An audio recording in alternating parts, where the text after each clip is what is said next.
Oh, what's up, Cody? I thought you were asleep by now, man. What is this? This is EverQuest. 9:45 is bedtime? Dude, you stay up all the way until 9:45? Bruh,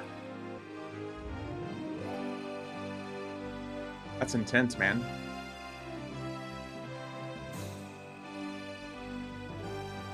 Yeah, that's intense, dude. No, I'm not going to. I'm about to take a melatonin and go to bed, though. Nice. Had me surprised. I was like, what the hell?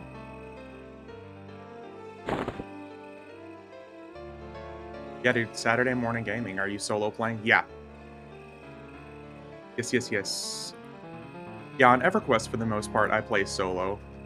There's gonna be, like, a group of guys that are gonna be getting together in the next couple of weeks that will probably be playing a little bit together, but most of the time with EverQuest, it's usually solo. It's like Dead by Daylight and, some Final Fantasy XIV that I'll actually play with people. Know what I mean, Vern? Noise, noise, yeah. Dude, was work pretty good? Not torturous, I'm guessing?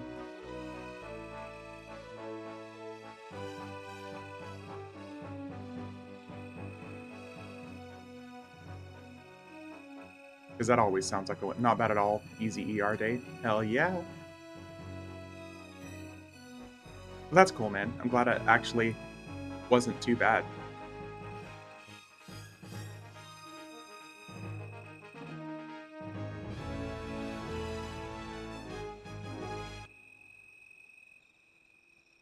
I have been really impressed that work for me wasn't like incredibly torturous. Because that's typically when I expect things to be the worst.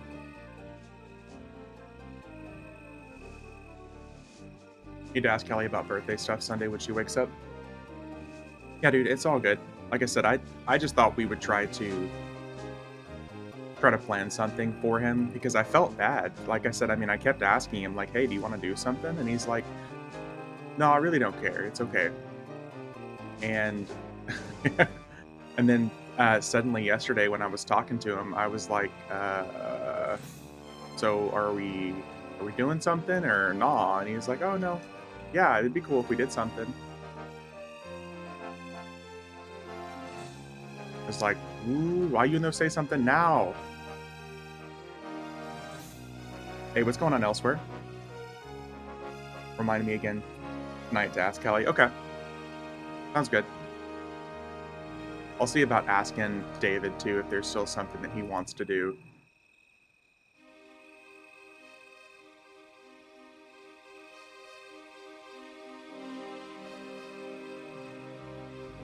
Yeah, for sure, man. I'll ask tonight. I'll see if he actually wants to do something or if he was just being David.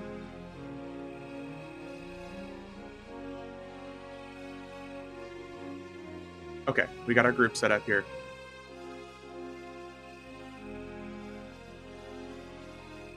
All right.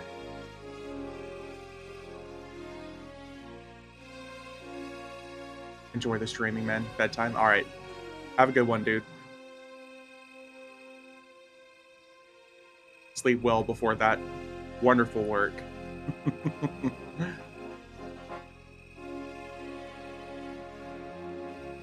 Elsewhere, how you doing? Long time no see. I think maybe since last weekend.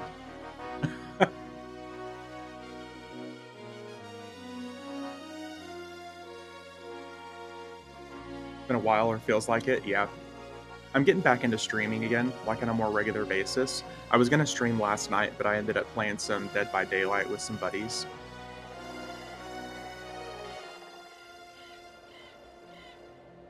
But we're gonna get back into some like weekday streaming and stuff as well. I know that doesn't really mean much to you because you're way ahead of time. Been playing a bunch of Pathfinder, Wrath of the Righteous. Nice. I've been hearing, well, a good majority of the people I play with have been playing Baldur's Gate 3 because that's all the craze now.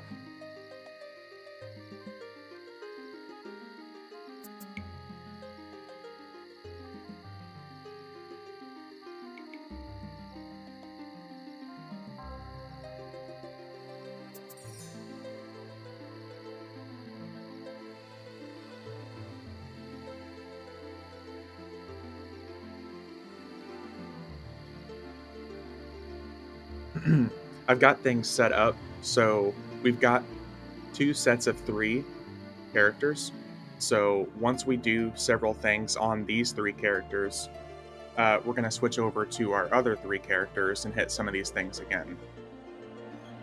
Hard to justify that much money on a game. We'll settle for you. Okay, yeah, that's true. I 100% get that.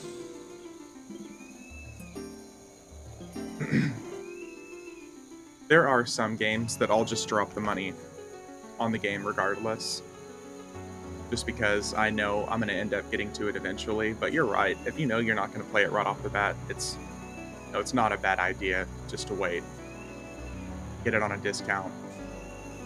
It's just crazy to see like the concurrent players on it. On Baldur's Gate 3 hit almost 1 million concurrent people. Did get Solasta, Crown of the Magister for $10 a while back. Not sure how much I like 5e rule set though. See, some a couple like my roommate, for instance, really likes D&D, but he'll talk about some of the different rule sets, and it just blows my mind how different some of this stuff is.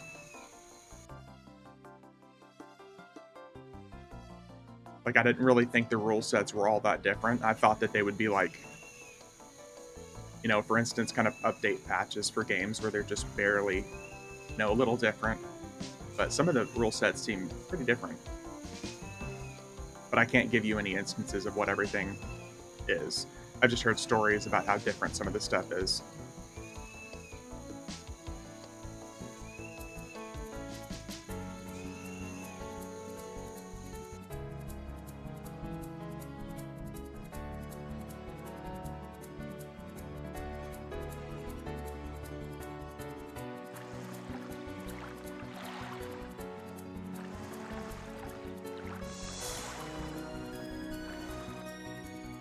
Yeah, with our little group that we got here, we got 2 sets of 3 with our mercenaries. Whatever content we hit now, we can hit again in a little bit. But we got double chance for loot on a lot of these things.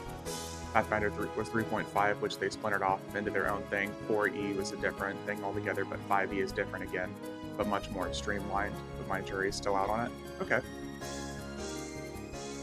That sounds pretty accurate, or it sounds pretty similar to what my roommate said about the different rule sets. My experience with D&D is super limited. I've played a little bit here and there. My group of friends was pretty unimaginative, to the point of, like, if we tried D&D, like 2 of the guys specifically would just end up just looking at their phones in boredom.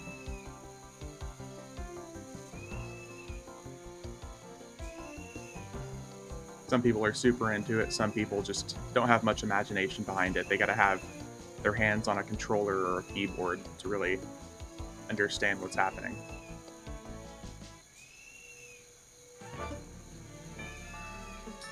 But it is funny to hear about all the drama with Baldur's Gate 3 and how it's setting a quote-unquote unrealistic standard for game developers, and seeing tons of developers complaining about it on Twitter.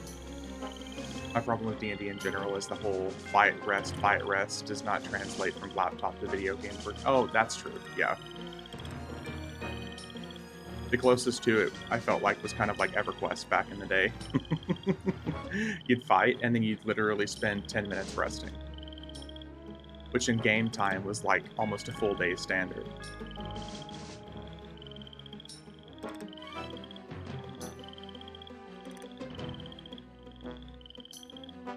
You're like, alright, I cast complete heal. Okay, come back to me in 30 minutes when I have full mana again.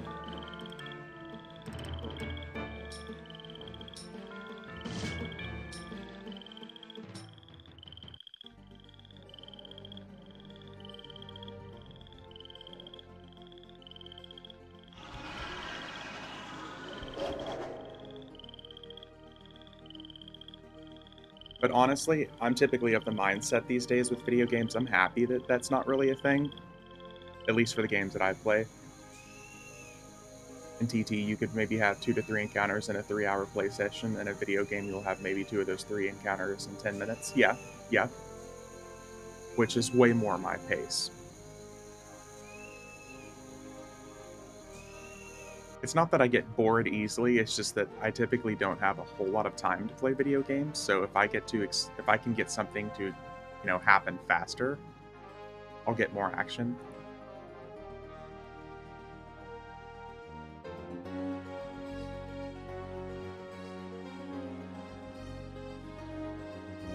But I get with like tabletop gaming, that's not really what you're there for. But yeah, you're right. Like 2 to 3 fights in a big session would probably be understandable. As a result, you have to rest every 10 minutes, so the whole fight rest cycle turns me right off. Yeah.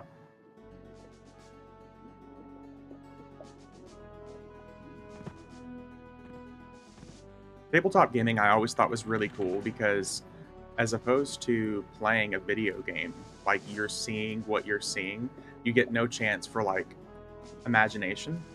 You can't really imagine it the way that you want to because with tabletop gaming, everybody can kind of imagine it the way that they want. Like maybe it's a specific way an enemy looks or a specific attack that they do or something. You can imagine it just the way you want. But some people don't have that. Oh, we got a king. Look at that. We got a spore king. Some people just don't really have that imagination. Nice. We're about to get ourselves a fungi. Maybe. Oh, he's casting a heal.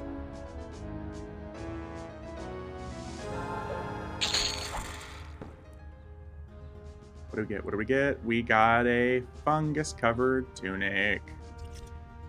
Would you look at that?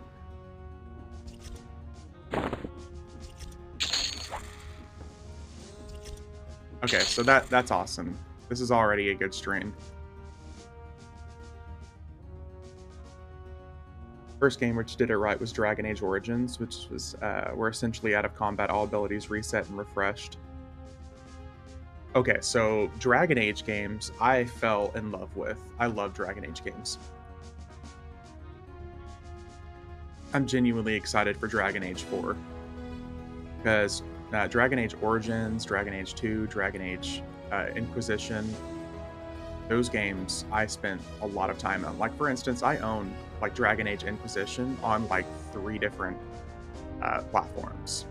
Like I bought it on PS4.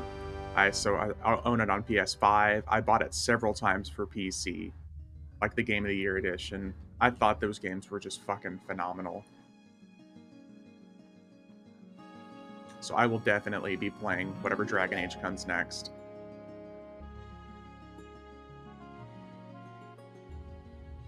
Okay, so we just got us a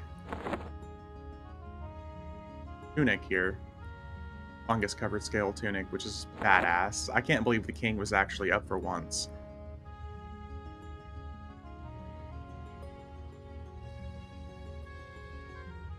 Let's see. Probably gonna aggro me just right around this corner. Might be a case of each to their own. Millions of people like tabletop role set in their video games, so it might just be me. That's fair. Like I said, it really depends. Like if I'm playing with friends, I can like really get into the tabletop mindset. But if I'm playing by myself, like typically the more action, the faster pace, the better. Otherwise, I'll just like lose my. It'll lose me really quick.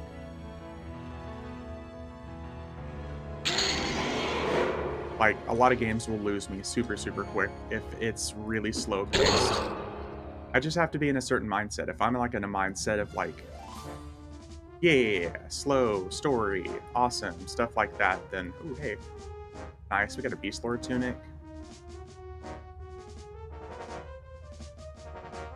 Ooh, we got the undead dragons.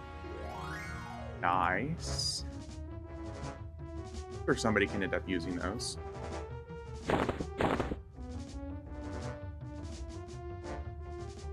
Yeah, like if I'm in a story mindset and like really slow paced stuff, then yeah, Tabletop gaming would be really cool. But by myself, it's gonna lose me really quick.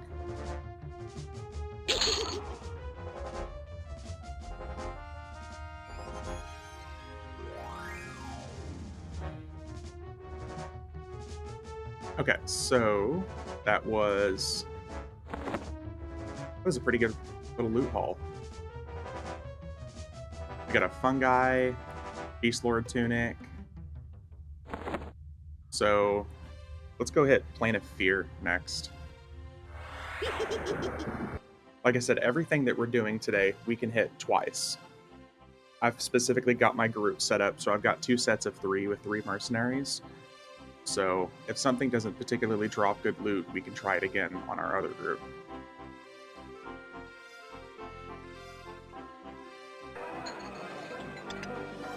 Because we're trying to get as many of these illusions as possible.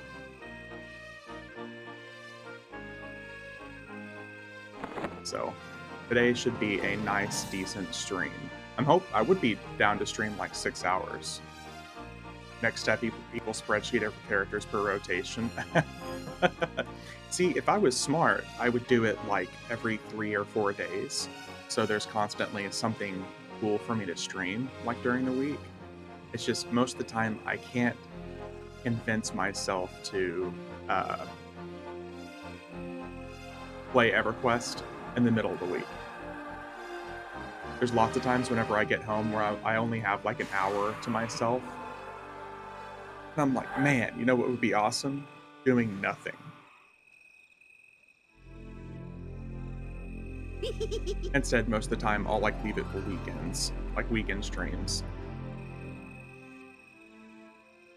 And I am going to be going back over to Mischief either today or tomorrow to pick back up on my Paladin I started.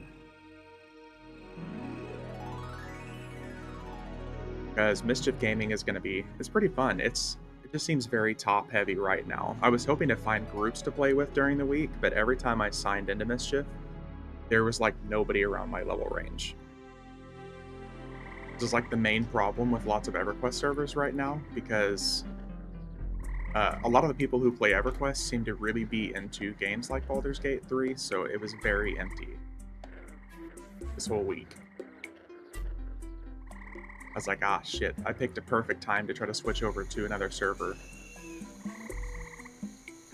There's either like the box crews, all the top-end raiders, or everybody else who normally would play EverQuest was playing a different game.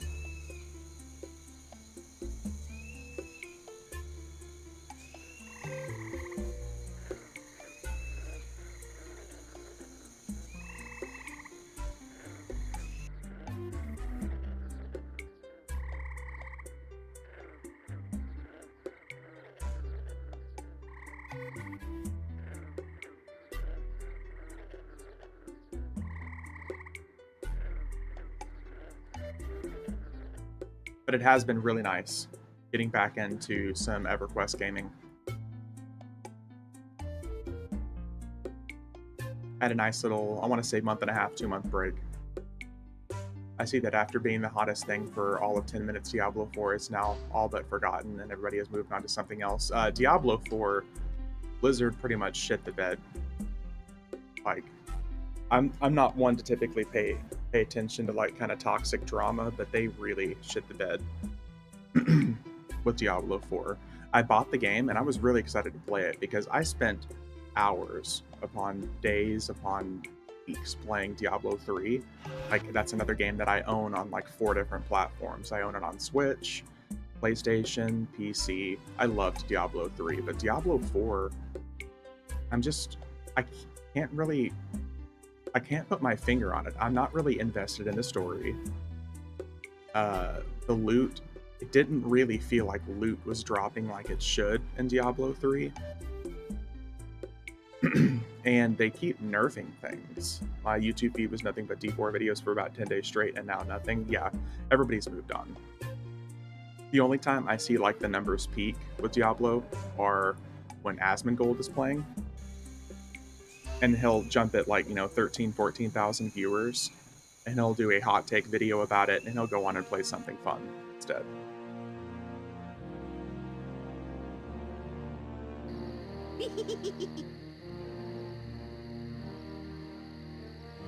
But they really messed up with D4. I think I also would have been happier if it didn't jump straight to like, okay, here's the game, and then like a month later they started seasons. So in each season, you're basically starting a seasonal character, which is a brand new level 1 character, and you're doing all the content over again. With little to no end game, there's no like rifts, greater rifts, or anything like that. It's just boring,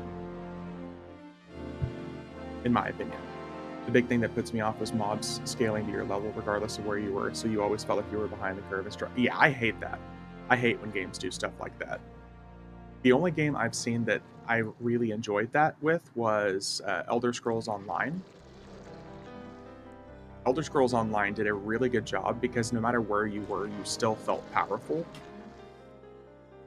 And if you were like a decent like dodger and stuff like that, like you could still enjoy the game and it would be not too horrible. But most games, if it scales to you and you're constantly under like feeling less powerful, it's fucking frustrating. That's one of the main reasons I quit Destiny 2. Well, one of the reasons I quit Destiny 2, I should say.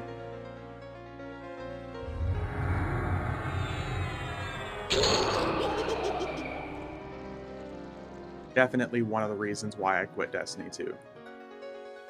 Because everything scales to your level, so like bigger number, better, doesn't matter.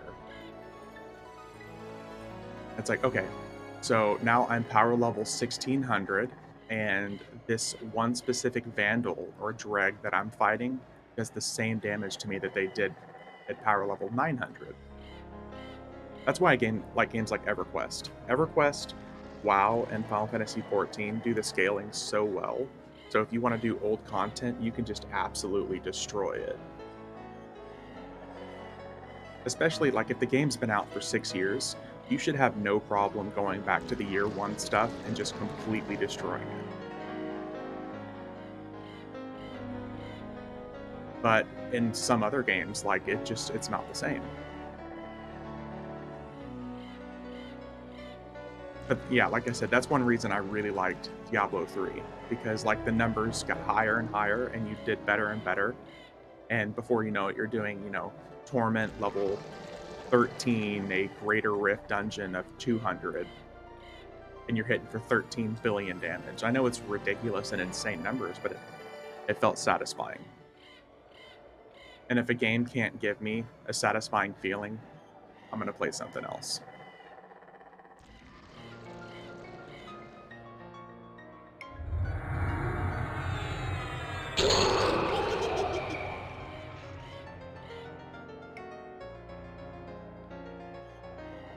Oh, nice. We got another one.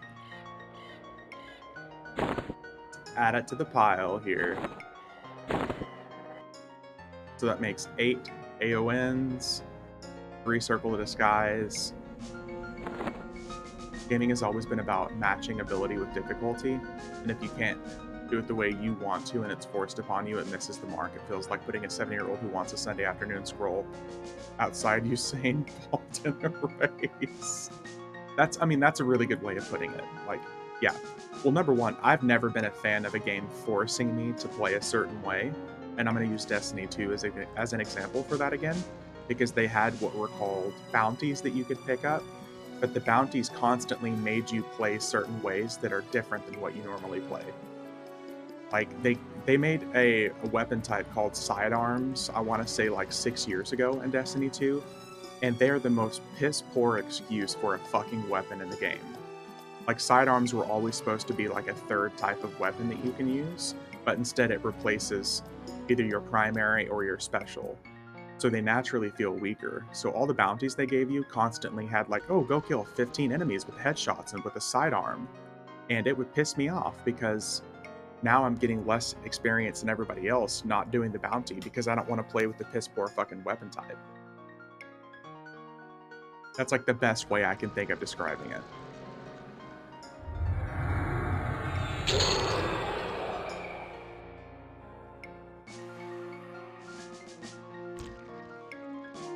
But if the game makes me play a certain way, it's just to oh my god, we got 2 more. Nice. Yeah, if the game typically makes me play a certain way, it's probably gonna piss me off.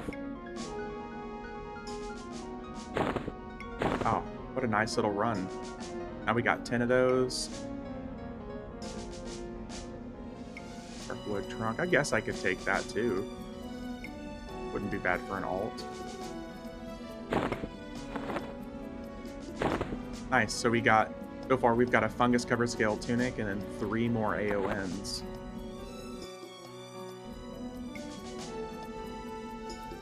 Hell yeah.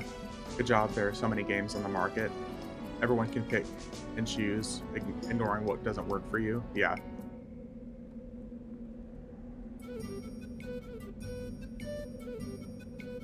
Yeah, I mean that's real though. There are so many games on the market, you should constantly be able to pick and play whatever you want to. I shouldn't be forced to play a certain way or a certain game. And that's another thing is like player engagement on a lot of these games. Like it's not about being fun, it's about keeping the player engaged as long as possible.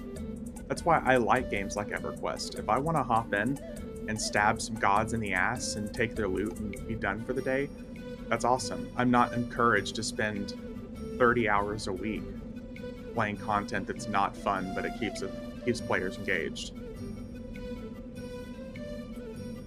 Meanwhile, in some games like World of Warcraft, you've got like a daily chore list. And Final Fantasy XIV is really bad about that too, giving you like a daily chore list. It's like, okay, so if I don't do these dailies, I'm behind the curve.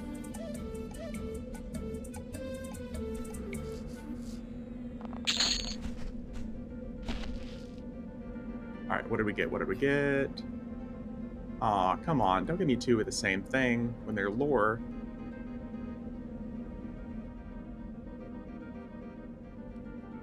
Okay, the Brain of Kazak's not too bad, though.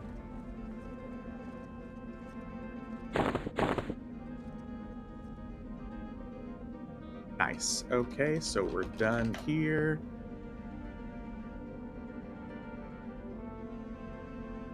So we've done Krakenon, Plane of Fear. What other real quick simple thing can we do before we move on to the higher level stuff? Since as long as I can remember, I am a binge and burnout player. We'll play one game 40 hours per week for 2 to 3 months, and then not touch it again for X months. No point trying to fight it. I promise. Yeah, that's my thing. That's how I play a lot of games too. Like especially whenever I play a new game and I fall in love with it, I'm gonna play it every single day that I get a chance. Like I don't like the drip feed content. And not to keep going back to Destiny, but that's another game that did the drip feed content. They lost me, I want to say 3 years ago when they started seasons, because instead of giving you all the content up front, they basically said, okay, we're going to take the story that we used to sell you in an expansion and we're going to break it up over a 6-month time frame. So every single week, you're going to get something, a little tidbit of something else. Like, I'm a crack addict when it comes to video games. If you're telling me I have to survive off a drip feed, all it's going to do is piss me off and I'm going to quit. I would much rather like to play the game over and over and over again until, like you said, I get burnt out and I move on to something else.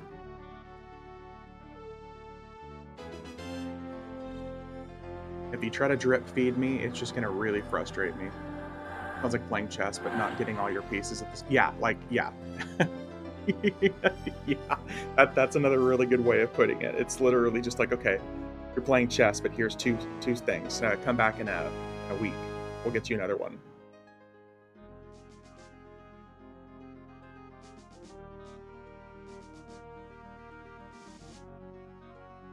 Here in about 30 minutes, I'm going to be getting a delivery.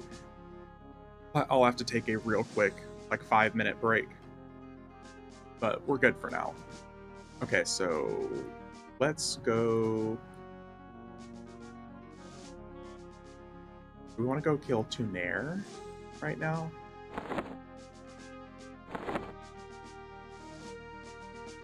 There's not really any other Kunark stuff that's worth hitting right off the bat, so I guess we can go beat up Tunair.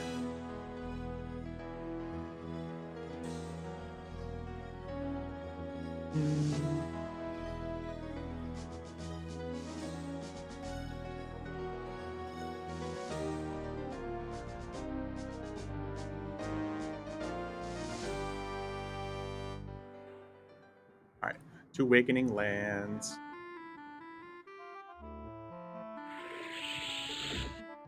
I'll have 15 or so unplayed games and demos on the desktop, so I'm in no hurry to buy new games until those are played and cleared. $10 or less on game sale. Yeah. See, I have a really big thing where I'll like buy games that I really think I'm going to end up playing, and it's not like a 1 or 2 month wait for me before I get to the game. It's like 3 years later. I'll be like, oh shit, I forgot that I bought that game. Let's go through and play it.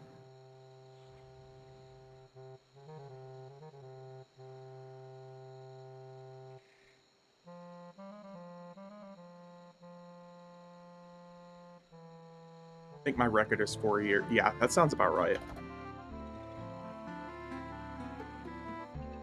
Some games I'll kind of quit and go back to play others, and then I'll finish them up later. Like I think I got about 60% through Final Fantasy 16 when it dropped, but I kind of saw the spoilers for it, and I was like, okay, so since I already know how it ends, I'll get back to it another time. And in that 4 years, the price fell 75% what I paid for it. Yeah. Yep. Yep. I'm also of the mindset, it depends on the developer. If, and I know it sounds like a shill for me to say this, but like if any like EverQuest developer, Darkpaw, Daybreak, whatever it is, typically if they, no matter what they're selling for EverQuest, I'm gonna buy it because I want to support them as long as possible. I feel that way about some like indie-esque developers too. Like I'll buy a game for the sake full price for the sake of knowing that I'm supporting them because I want them to keep making games. I know it's not going to break their bank and they're not going to go out of business without my measly $70, but there are some developers I'll go out of my way to buy for. Like whenever Remnant and Remnant 2 dropped, like that developer, I'm always just going to buy their games now. With how good Remnant and Remnant 2 have been for me, they've got me hooked. I'll buy their content until I hear that it's horrible. I have that for one developer only, Amplitude Studios, but even then, felt their most recent missed the mark. Oh, see, that's a shame. Because that's real. I mean, growth is what we want here. Because that's very, very real. Like, if it's something, like, if I feel like they've missed the mark and it's just not worth wasting my money anymore, then yeah, obviously I would change my opinion on it. But typically a lot of games, like indie developers, that if they don't have any microtransactions in them and I really enjoy their gameplay, like I'll just add it to the list of games I'll probably just keep buying for. But the moment I feel like they're getting way too greedy or the content just becomes less fun, then it becomes a chore list. Yeah. Imagine being a big Arcane fanboy and having that last title on pre-order, Redfall, or oh yeah, Redfall was it seemed to be a pretty big mess too. Which is another thing that's a shame. Like, yeah, Red fail. Yeah. Like I said, if I really want to support the developer, I'll buy their game. But if it comes down to a situation where if I do buy it and then I hear tons and tons of horrible reviews and it's just trash, and unfortunately, if they end up breaking that trust, I'll, of course, never really buy their stuff again full price. I think the last game I really bought and just trusted in blind faith that it was going to be good was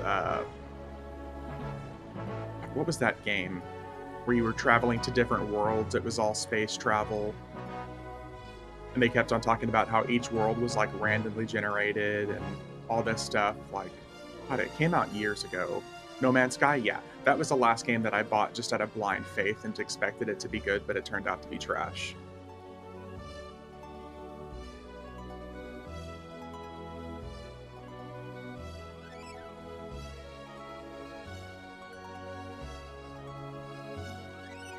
Tunair, Tunat, I'm assuming, are you meaning Tunair?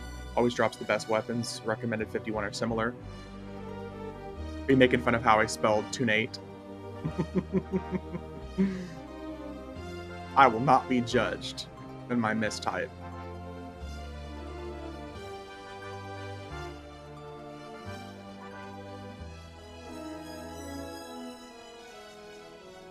Yeah, Tunair's weapons and stuff are typically really good.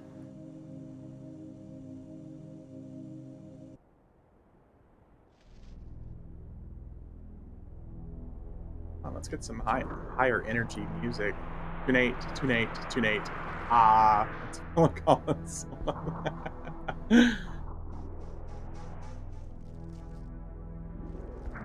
My playlist likes to grab the most random lo-fi songs and put them in back-to-back-to-back order. Before I know it, I'm falling asleep. Good morning. Love seeing a real EQ on streams. Hey, good morning. How you doing, Craig? Thanks for stopping by. Yeah, good old live EverQuest here.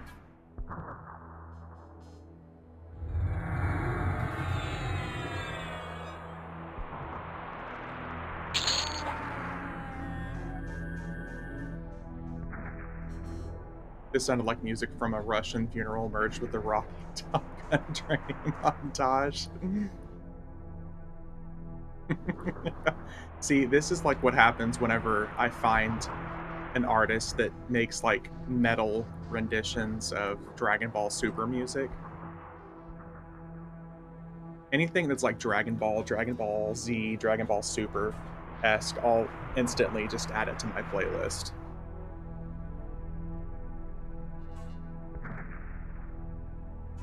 Okay, let's give Tunaris a chance to run away from us. Okay, she despawned. Let's go kick her ass. Down to Tunate.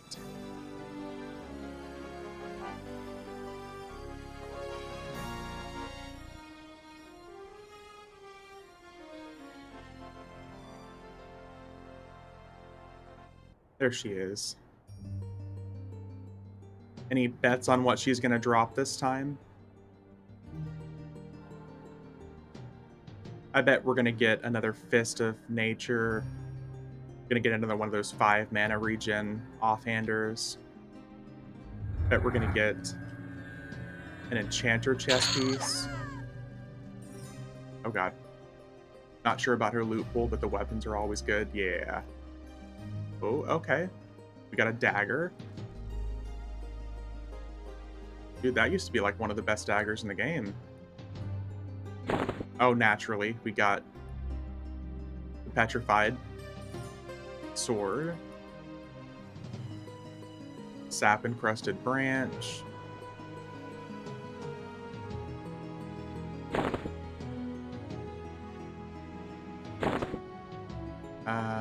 Okay, warrior and cleric. Okay.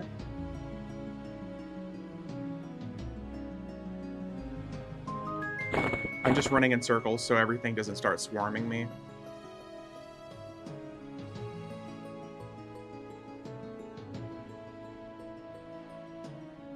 Okay, so that was actually pretty good. We got dagger, sword, staff, we got warrior chest piece, and cleric. Those sap-encrusted branches are great for beasts and hybrids. What are those? Is that the snare one? Yeah, that's a snare one. Too bad it's lore. That'd be great to dual wield. And it's 49, so that means you can use it for numerous levels up before you finally get better weapons. Nice. It's been a really good, successful run of lockouts so far. I mean, we got 3 amuleted necropotents. We got some good weapons. We got a fungi. Those would be OP in Era. Well, it's a shame because Tunair is such a pain in the ass to get to and kill.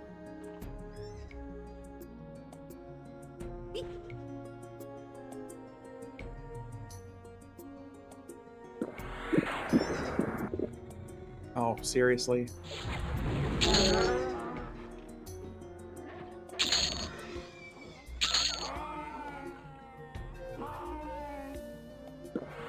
Yeah, I feel like Tunair is such a pain in the ass in Era that a lot of her stuff just doesn't really seem worth it.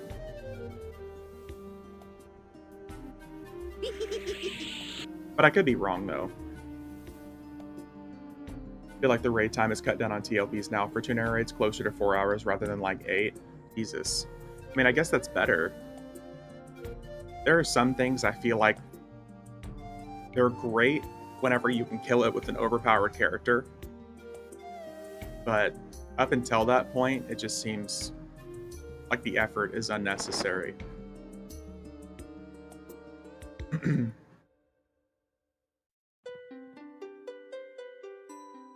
Okay, so we did Trachanon, Plane of Growth, Plane of Fear. It's another good in-era thing to kill.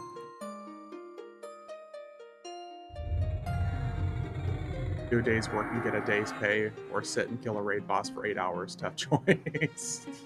Yeah. Yeah. You know what really sounds like fun? Sitting here for 8 hours. Man.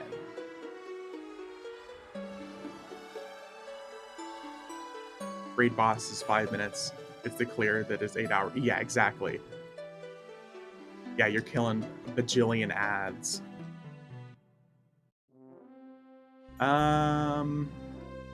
Okay, let's make our way over to some Valius content. Or do both and stay up until 4 a.m. and then go to work on 2 hours of sleep. See, if I was in my teens, or like really early 20s, that probably wouldn't be so bad. But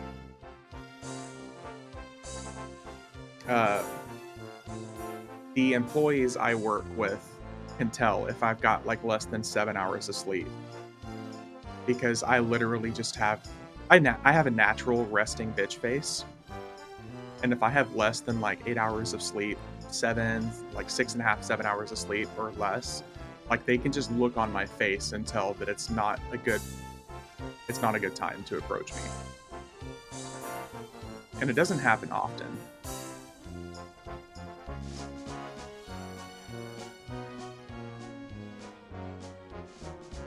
I'm naturally like a real like above and beyond going kind of person where I'll help anybody.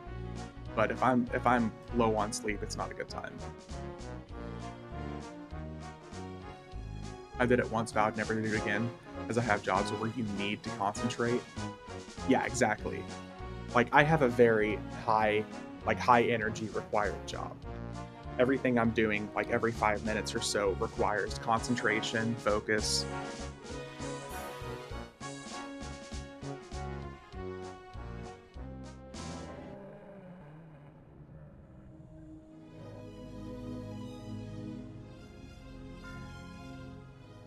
Still got about 20 minutes until my delivery, so we should be good.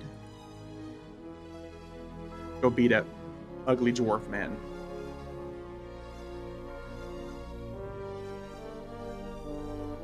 We're gonna hit Velks too, just because. I mean, why not get some clicky mage and wizard gear?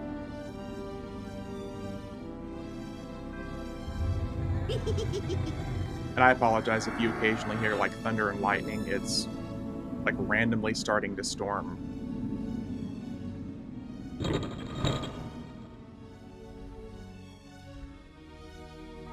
Nothing like storming when it's basically 100 degrees outside. Step outside and get moss growing off my ass crack.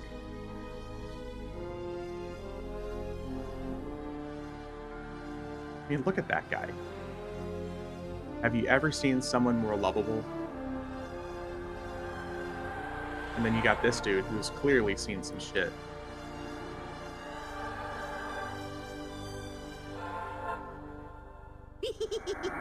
A face even a mother couldn't love. Yep.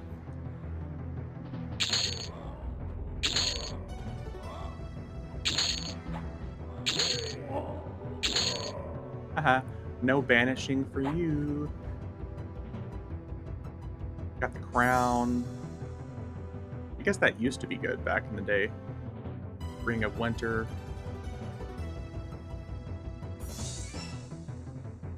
You can grab his head. I guess we could always try to turn that in. Who is it that we turned Dane's head into? Is that King Tormax, I think? I don't think King Tormax is going to let me do that, though, because I keep killing him.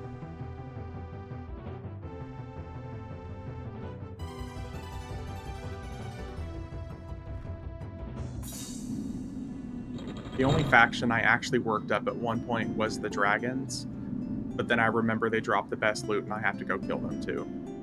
So...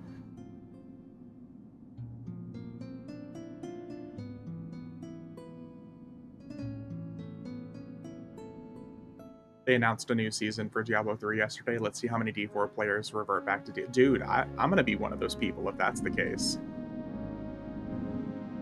I'm sorry, but D3 is leaps and bounds better than D4. I know that they also have, like, years of fixing it, but Diablo 3 just feels so much more satisfying. And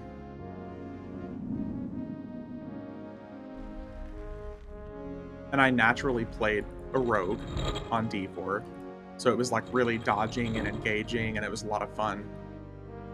But I'll go back to Demon Hunter any day.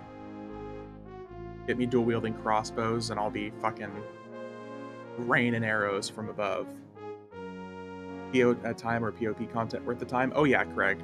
I think it's definitely worth the time. I go through Plan of Time and the Plan of Power content. I do that pretty much every week. So Planes of Power, the elemental planes specifically, are really good to hit. If you go through and kill all 4 elemental gods, and you take their elemental stones, you can get a Mace of the Ancients every week, if you're like fully flagged. And the Mace of the Ancients you can sell for like 2 million platinum. So I mean, just over 3 or 4 weeks, you can get enough platinum to buy a chrono. Yeah, the 4 elemental planes and Plan of Time are still very worthwhile hitting.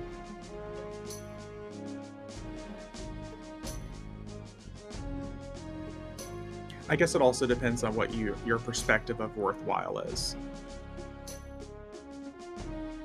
I like doing the content because I really enjoy doing it still, even after all this time. I like going through and killing those guys, even without getting the loot and stuff.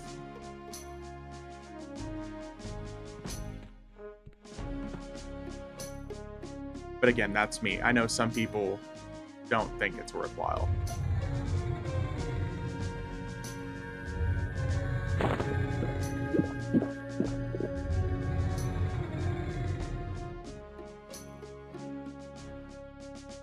But I'm a simple man. I see God, I want to stab God from EverQuest way back in the day. The loot and all the stuff is just the added benefit to it.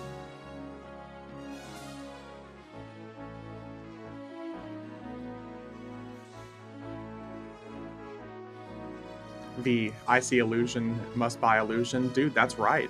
I think I'm still only missing like 4 major illusions now.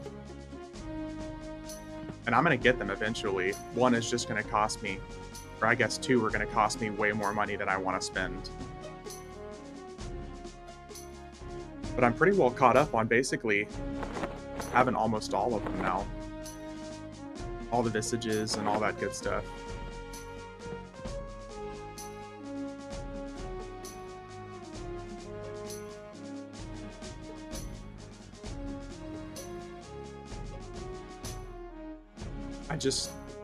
I just really don't want to spend, 40 chrono on 2 illusions.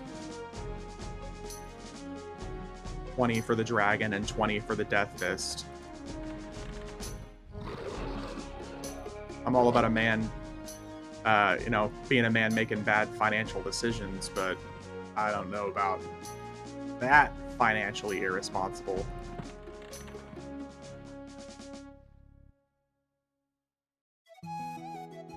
All right, what are we gonna get? What are we gonna get?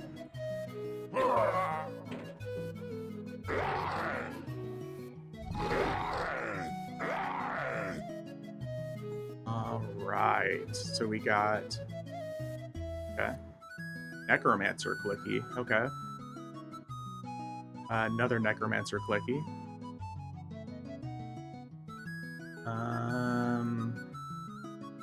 One of the old school looking shields, which of course you can't see on an ice giant.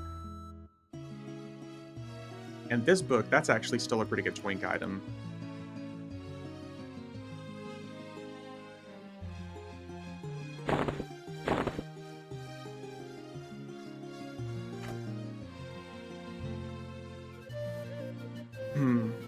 Let's see here.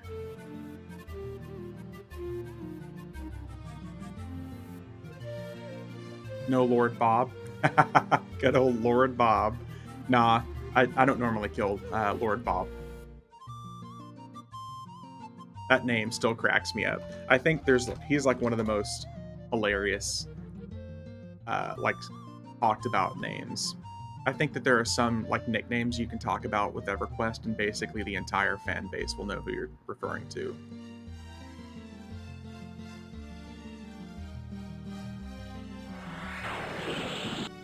Okay, let's go. We're gonna go beat up the Avatar War and stuff.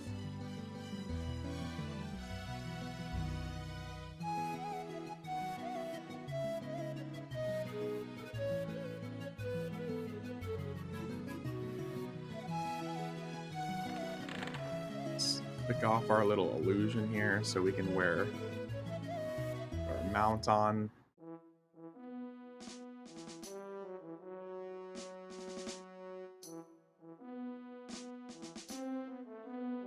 So yeah, we'll do Avatar War. Yeah. Every time I want to hit Sleeper's Tomb, it's mostly just for like the aesthetics of it. We just don't really get anything good from Sleeper's Tomb ever. Because the weapons are way outclassed by the time you can use them. They're still required level 55.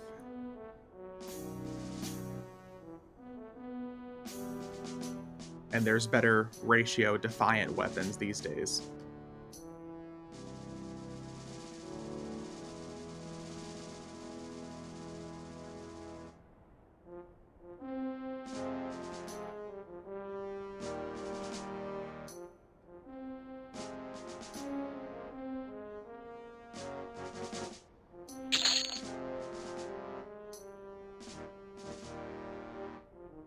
Now, if we're lucky, we'll get the Avatar War to drop 2 or 3 Blades of Carnage.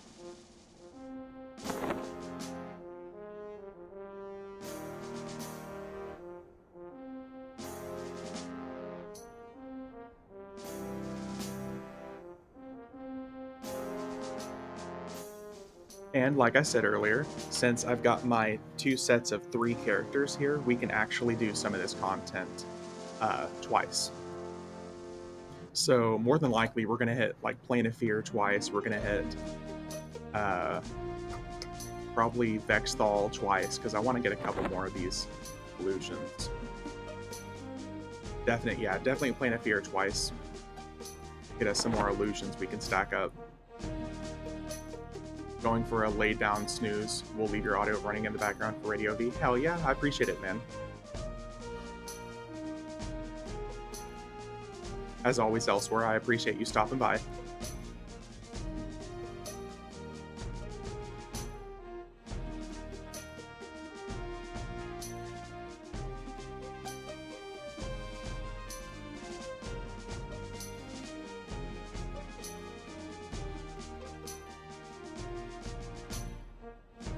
But yeah, we're gonna end up hitting we're gonna hit the elemental stuff, we're gonna hit Planet Time.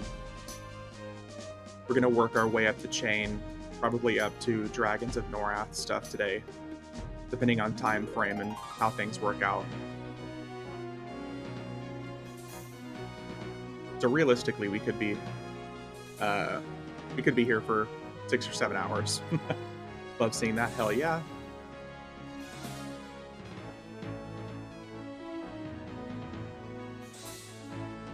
Should be a good time. Here we go. Don't forget Temple of Ishin. Oh, I got you, Ominous. Yeah, we'll definitely hit TOV. If you remind me whenever we get there, I'll definitely run through the halls of testing, and I'll knock out that Drake for you.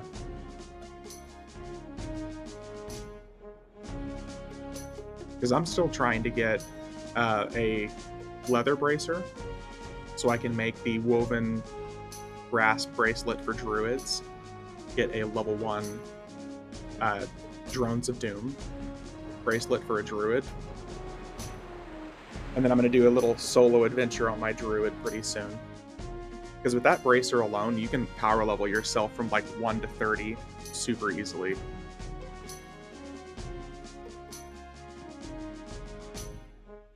Okay, since we're here, let's do...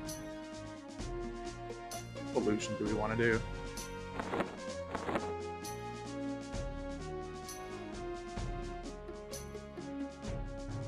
Oh, here we go. We'll do this.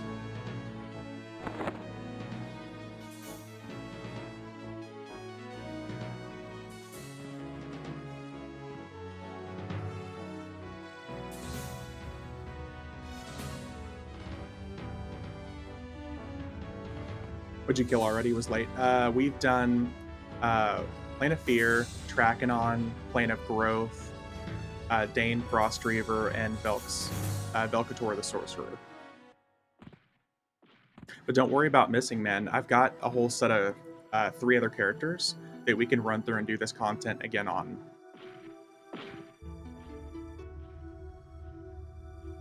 So if there's anything in particular you wanted to see, if I've already hit it, I can probably go through and do it again. I've got my 120 Beast Lord ready to run through and slap some of these guys around.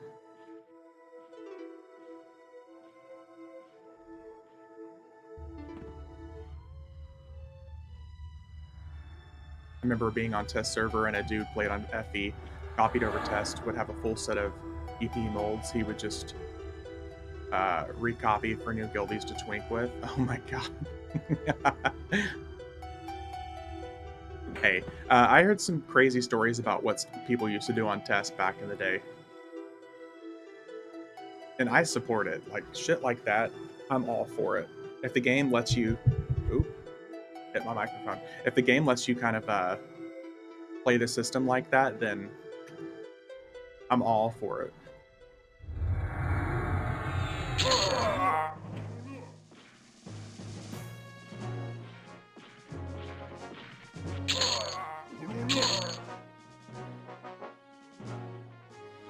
What did we get? Ring of Lightning. Boots of the Storm. Ah. Monk Bracer. No point.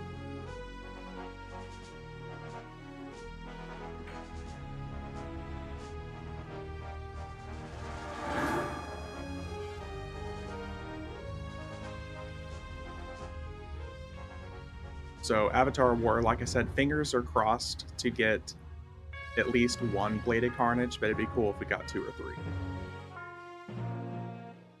But I think those we could still sell pretty well. If not, then I'll just move it over to a Twink. Yeah, it still sells pretty well.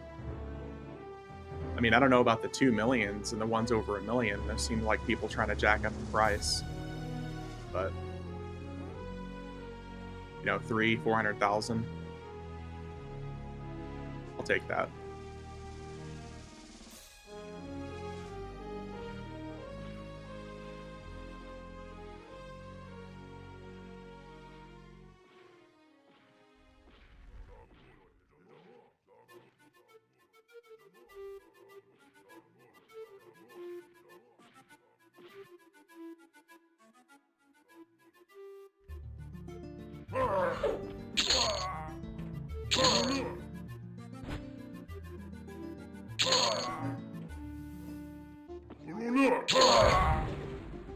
Right, Mr. Vindicator, let's go.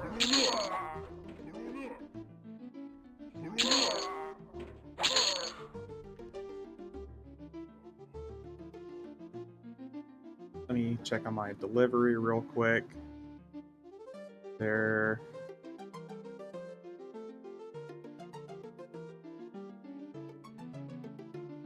Yeah. Not too far away.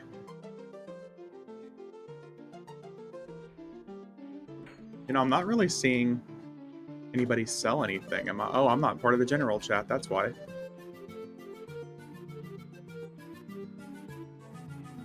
This is how I know the server is kind of empty right now. Whenever I join the general chat and there's only one general chat and there's less than 400 people. When typically on Firiona Vie there's like 6 general channels. Must be a lot of people out playing Baldur's Gate.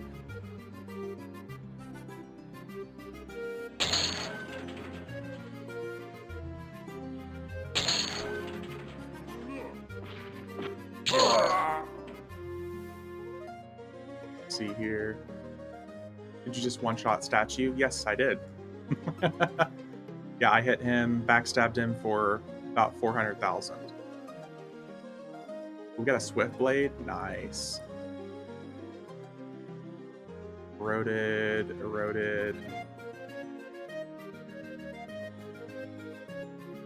Got Cloak of Falling. Okay, nice. The Reaver I'll just let rot. Yeah, I'll probably one-shot the Avatar of War as well.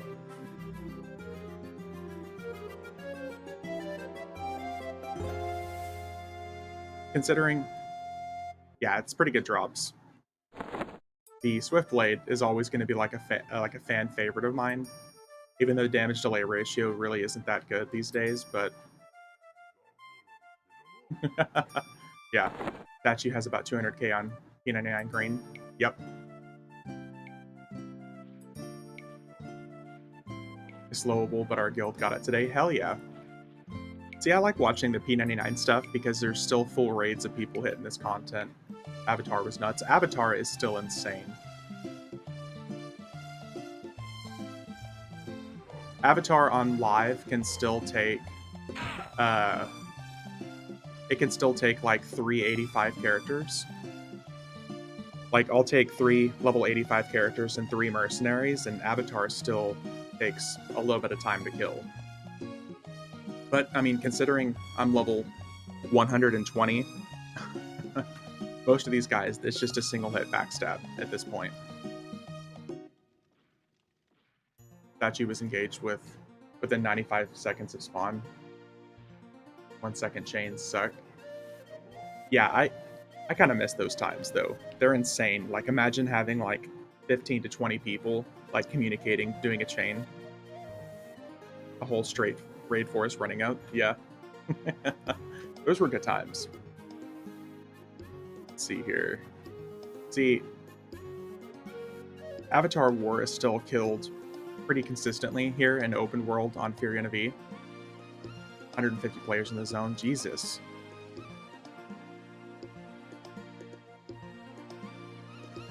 That poor zone and its lag. When Rizlona was in Balius, I boxed 2 clerics for Aeor. Oh my god. Oh, he didn't die in a single hit. Not bad for about 1 million HP or so. Come on, what did we... Oh, we got at least 1. Okay. Nice. I'll take 1, that's fine. The Flayed Barbarian legs, which for some reason have 60 AC on them and basically weigh nothing.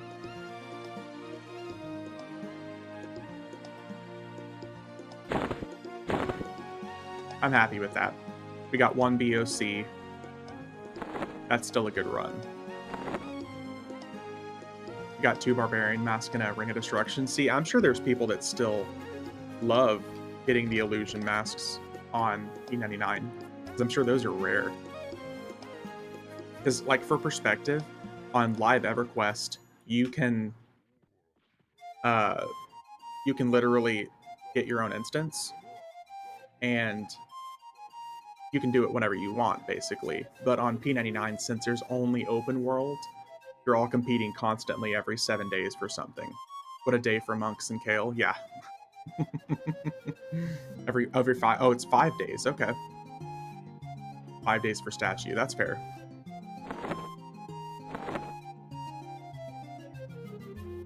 3 days for BS track.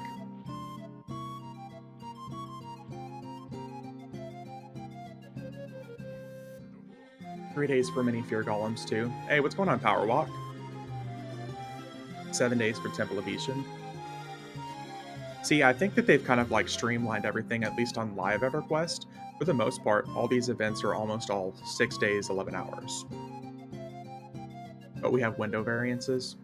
So, I mean, yeah, for like the open world monsters, there's still like the variances. There's still like usually a 12-hour window variance. But for instances, literally after like my 6 days and 11 hours, I can come get my own instance and I can do it again. Was half asleep on the couch but saw you online, so crawled over to the PC instead. Well, thanks for always stopping by at Power Walk. I appreciate it. Sleepers is 24 hours? Really? That's an incredibly fast spawn. I guess it's because it's the end game, so everyone's constantly fighting for stuff. So much tracking every 3 days. Well, speaking of sleepers, since I'm over here, we're gonna go beat it up.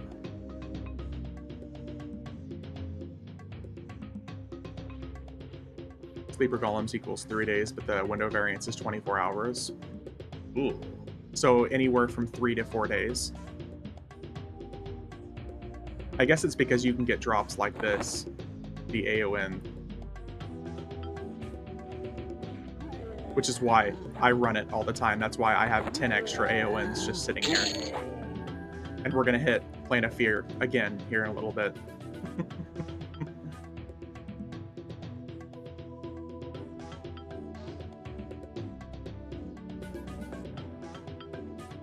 His drop from Fear Golems. Yep. Yeah, I hit the Fear Golems every chance I get. Don't want one so bad. Been saving up for it. Just farming well, I got one of each of those to drop today. I got a fungus-covered scale tunic to drop today, and I got 3 AONs to drop when I ran through Fear earlier. I would hook you up if I could, but unfortunately this is not P99. If you have a character on FV, though, I'll send it over to you for free.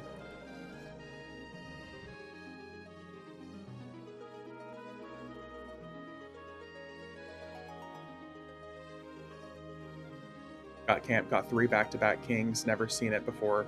All robes. Oh, that sucks. P99 takes all the times. That's 100% fair. Let's see here. Okay, so delivery is going to be here shortly. What do we want to do now? Let's be a Kunart Goblin.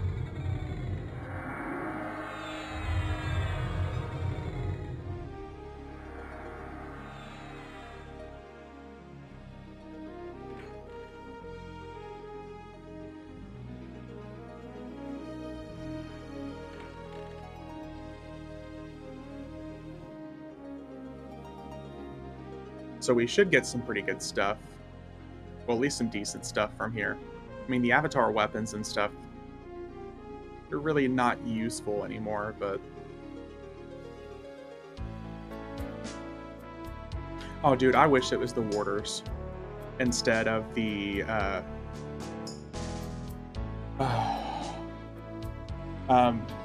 yeah, it's not the warders, unfortunately. It's the actual, like, ancients here.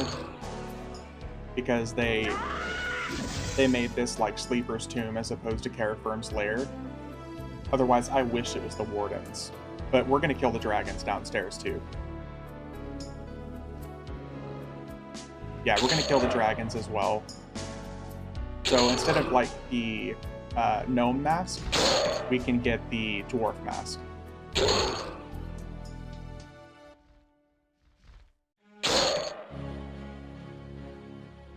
They're in the same position, all 4 corners. Yep, they're in the exact same positions. They're just the different dragon graphics. So you know how the warders have the like the upright neck standing position? The ancients have like these zigzag necks. They got the monk robe. Yep. They can drop the monk robe. They can drop the the plate chest piece. The lungai. Was it the lungai of the forbidden? Whatever it's called.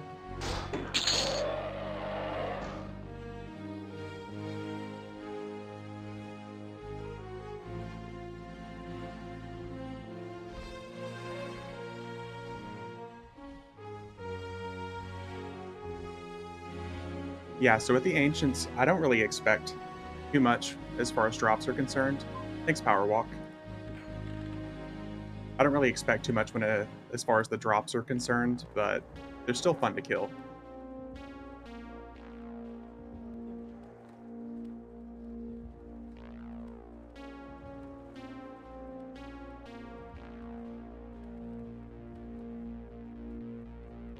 Got my grocery delivery order put in without realizing I was going to be streaming at the time.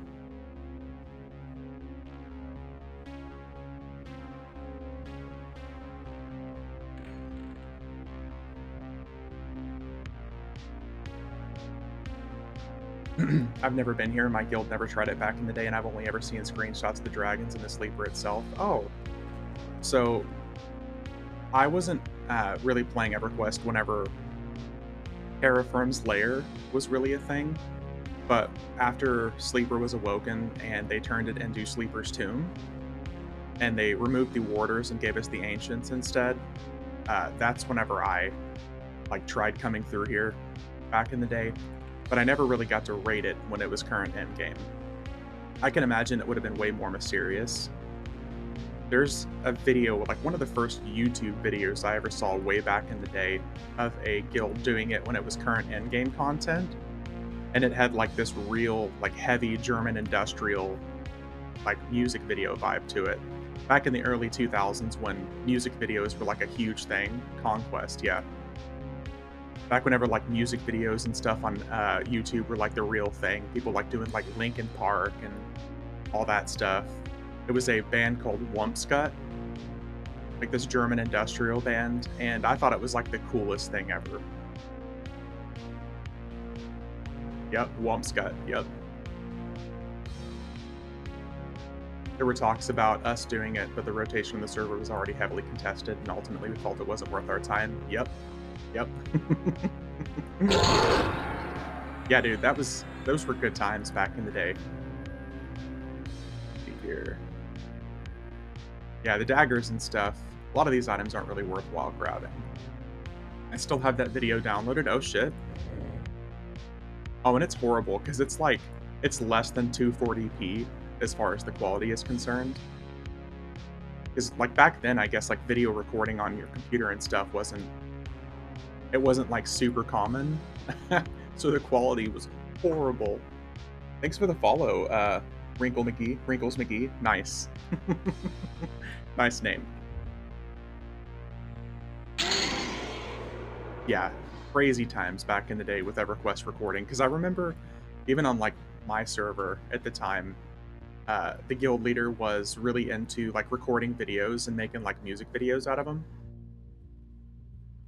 So we had some hilarious videos of us doing Gates of Discord content and stuff like that, and the leader would use it as bragging rights over other guilds.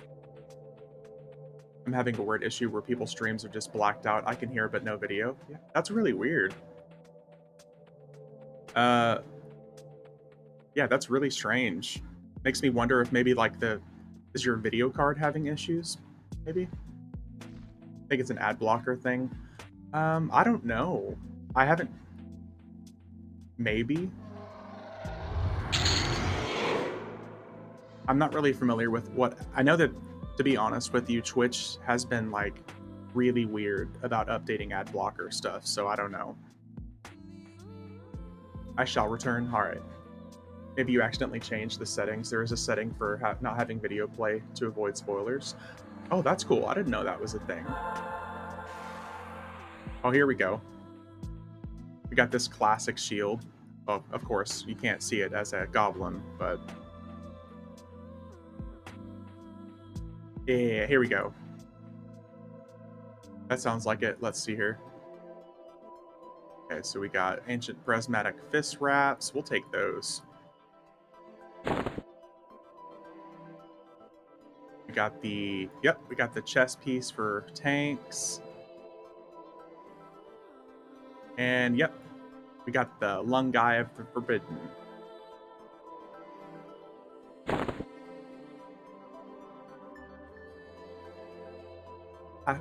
Last chance for our dwarf mask.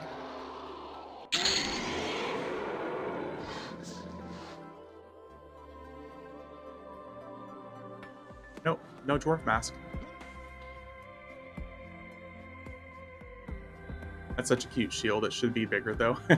Yeah, the tiny little. Well, it because the graphic I don't feel like matches at all like what is on the icon. But it's like a very classic EverQuest shield. On my ogre, it would look so small. Yeah, it's basically just like a wrist strap on an ogre. Yeah, there's like only one time a year I've seen that we can actually get to Carafirm's lair on live EverQuest, and it's whenever they do an event called Dragons, Dragons, Dragons, and it literally takes you from like Lord Nagafen all the way up to Carafirm the Awakened, and it's like 15, 16 different dragons. But whenever you get to Sleeper's Tomb here, it's actually Carafirm's lair, and it lets you fight the original warders. And then it like Sleeper's actually out here asleep in the bubble. It's really cool. I'm trying to think. See if it's on the calendar. Raids, raids, raids. Summer. Knights of the Dead. Frostfell. Yeah, I don't see Dragons, Dragons, Dragons anywhere on here yet. Oh, it just... Dude, are you serious? It just passed? Did I seriously just miss it? I mean, there was Death, Death, Death. Oh, yeah, Death, Death, Death just passed. Is that, yeah, I see what you're saying. So there's Living Legacy raids. But yeah, unfortunately, I don't see Dragons, Dragons, Dragons listed anywhere just yet. Thought Dragons was in June. That's the hardcore heritage stuff, it looks like.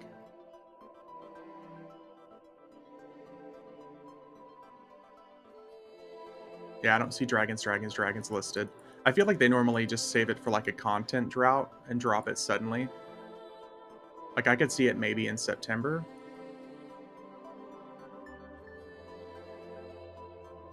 Raids, raids, raid. Oh, no, here we go. Okay, so yeah, it starts in November. There's Dragons, Dragons, Dragons, and Giants, Giants, Giants. So we'll have a whole week of it in November that I'm sure I'll probably go through. I'll probably end up streaming it at that point so people can see it. But it's really cool because, you know, I never really got to see that stuff in person either.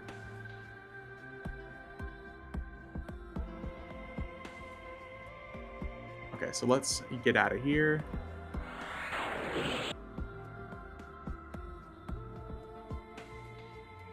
Will it be soloable then as well, or is it a real raid thing? So it's meant to be a real raid thing, but you can 100% solo it. I soloed it as a rogue, even Carafirm the Awakened. I soloed him back when I was like level 115 with trash group gear. He'll do some damage to you, but it's definitely soloable. Now I would just actually like destroy him.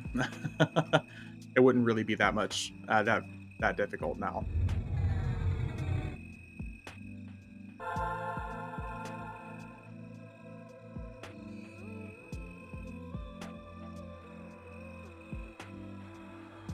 But it is really fun getting to see it. My Beast Bard combo are still 65, but I'll definitely be higher than. Oh yeah, you'll be a lot higher by then. I'm just rebuffing everybody real quick. Been messing around with my alts. My SK reached 46 and my rogue is 19, I think. Very nice.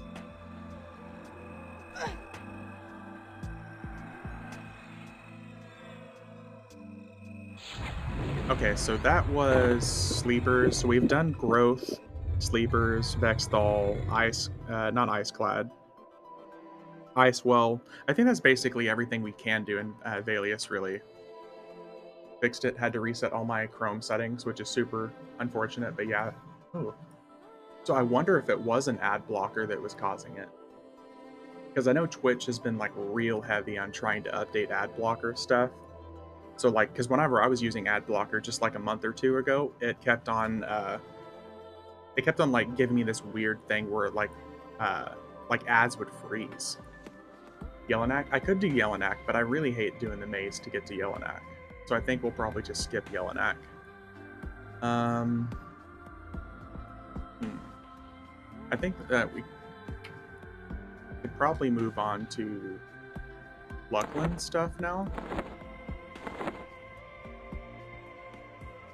Let's mix it up a little bit. Let's actually go kill some stuff in Plains of Power. And we'll make our way back to some Luckland content. Yeah, eels. I wouldn't mind doing Yellonak. I'm kind of a potato, and I don't navigate through that maze to get to Yellonak very well. I could kill him easily. I'm just stupid, to put it nicely.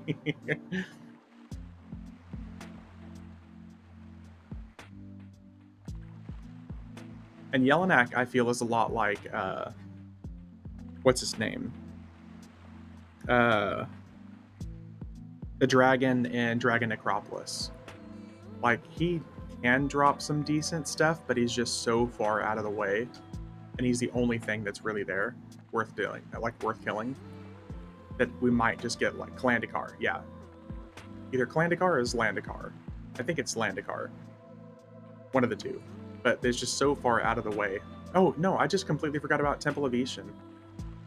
Okay, we're gonna do Plains of Torment real quick, and then we're gonna go hit Temple of Ishan. Again, I completely forgot about TOV.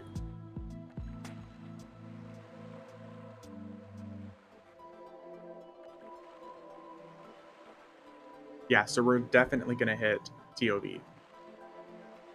Yellonak instance puts you at the zone, and still, I think it puts you pretty close to the maze itself. Oh yeah, so never mind. It does put you at the instance at the zone and still, which is really unfortunate because most of these places put you like right next to the boss. It was like the weird era where yeah they put you at the zone line. Yeah, it's horrible, especially considering it's the only thing that's worth doing there.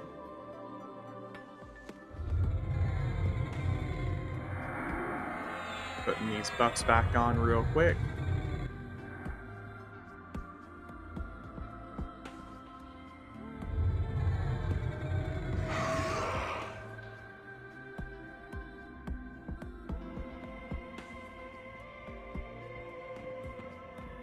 Yeah, a lot of these other instances, they'll like put you right on top of the enemy that you're trying to kill. Ooh, not this song.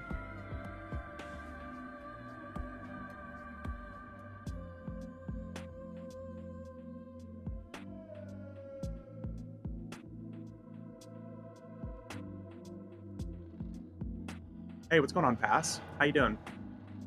I can't wait to get into some raids in Oakland. New EQ player here, and this game is so sick. It's hard to find a game like EverQuest nowadays. Oh, so you're like a new EverQuest player? That's intense.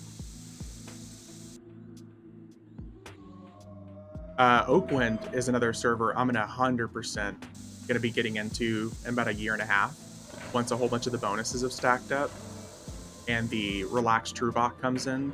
Relaxed true box comes in, so I can actually 3-box. My dad used to play way back in the day. Oh, dude, well, welcome to EverQuest, man. Oakland, I think, is a pretty good first start for you. It's a new experience, so it's also going to be really popular. There's going to be tons of people there. I thought you couldn't bring mercs into DZs. Apparently, that's not true. Okay, so you can't bring mercs into instances whenever you're in a raid. Heals. So if you're actively like in an actual raid window, if you got the raid, like you're in a raid and everything, yes, it will lock you so you cannot summon mercenaries. But for these old school instances, since you don't have to be in a raid, you can actually just do 3 characters in 3 boxes, and you can grab an instance. And like, for instance, Plane of Time, you only need one person. So like a single character can request a Plane of Time B instance, and you can go through and kill the gods by yourself. But stuff that requires you to be in a raid, like TAC V, a lot of the more current stuff that requires you to actively have a 6-person raid going, yes, you can't have mercenaries out.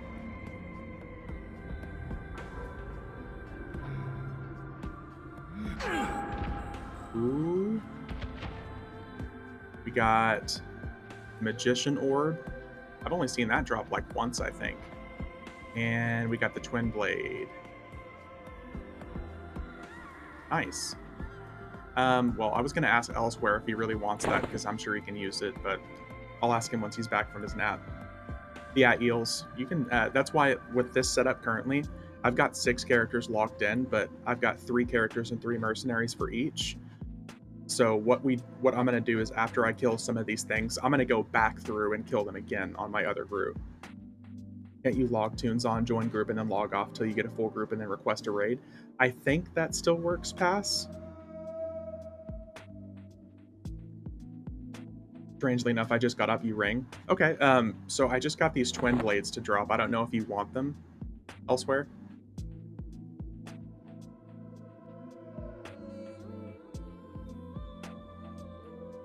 You can't request a raid, but you can make a DZ. That's what I'm doing every week, Pass. Okay, so yeah, several people are saying you can do that, I guess. You can't request a raid, but you can make a DZ. Yeah, so if you, even if they're not online, I guess it still counts. And what's going on, Pirate? Can't request a raid, but you can make a DZ. Makes sense. Not those things. Please find a good home for them. Okay. Like, I'm 3-boxing now with 3 offline from the same accounts. Oh, yeah. See, that's cool then. And here pretty soon, once, because since they pretty much already established it's going to happen, is here pretty soon, all of the lockouts that used to be account-wide based are going to be character-based once they roll out legacy characters to other servers. So like on Oakwind, for instance, since all characters are legacy characters on Oakwind, all lockouts that used to be account-wide are now character-specific. So if you have 10 different characters and you want to do the same raid that week, doing it on one character isn't going to lock out your entire account anymore. It's only going to lock out that one character. And they've established that they're going to move that out to other servers eventually. So eventually, like, all the stuff that I'm doing, I can just do on the same account, but just with different characters. Oakwind is super fun. I've really enjoyed Oakwind when I was on it, but I'm mostly excited for what it's going to be like in about a year and a half. I guess roughly about a year when Gates of Discord drops, because by then you're going to have like 6 expansions worth of bonuses, and it's going to be relaxed True Box. Made 4 druids on one account and 4 mages on another, so I can transfer. Yep, and it's all heirloom. Why is it the older you get, the better snoozing during the day feels? Oh man. They say that as an adult, you enjoy things that you used to hate, spankings and naps. Damn, and here I thought I was late to the party, but people are intentionally waiting. That's kind of reassuring. Epics aren't heirloom, Sag. Yeah, epics are unfortunately not heirloom. I took a 3-hour nap yesterday, and after work, so good. Yeah, dude. One of my favorite things is Wednesday after work naps and Friday after work naps, because it just makes the rest of the week easier, and then it makes the weekend that much better. Yeah, everything being heirloom except for epics, I think is totally fine. Fresh air are words. Words I never spoke until I hit 40. Now I appreciate it more than ever. Getting some fresh air. Okay, so we're gonna go over to, yeah, we're gonna do TOV. Heirloom means it's tradable with your other characters. Yes, so other characters on the same account you can transfer items to. So say your shared bank, you can't move it any other way, but you can put items in the shared bank, and then you can pick up that item on another character. It is super cool. That was another thing they ended up adding, because Oakwind is all about encouraging people to replay and re-level alts. That's why they made everything heirloom. So if you get like a amazing set of druid gear for a character that's normally no drop, you can take those items, put it in your shared bank, and start a level 1 druid with all those insanely powerful items. And for each character you hit max level, you get an extra 10% EXP. Not that I'm like selling playing on Oakwind, but next summer it's going to be amazing. And Nevermore, I also missed your follow earlier. If you're still here, thank you for following. I think it was when I was getting my delivery, so I appreciate it. I'm gonna start calling Oakwind the meat grinder. Yeah, it kind of is. So yeah, TOV, TOV, TOV. I can't believe I completely almost forget about Temple of Etienne. Let's do Valius, Cobalt Scar. Although it does mean you need to forward plan a little. Having all your melees on the same account means passing melee gear to casters doesn't become a factor. Yeah, that's true. But that's another reason why once Relaxed True Box becomes a thing, and then I think it's the Buried Sea where it becomes full open box, like by that time it's gonna be a non-issue. And you're gonna be leveling so fast and getting AA so fast and faction and additional loot and stuff. Oakwind in 2 years is gonna be better and faster paced than any server out there.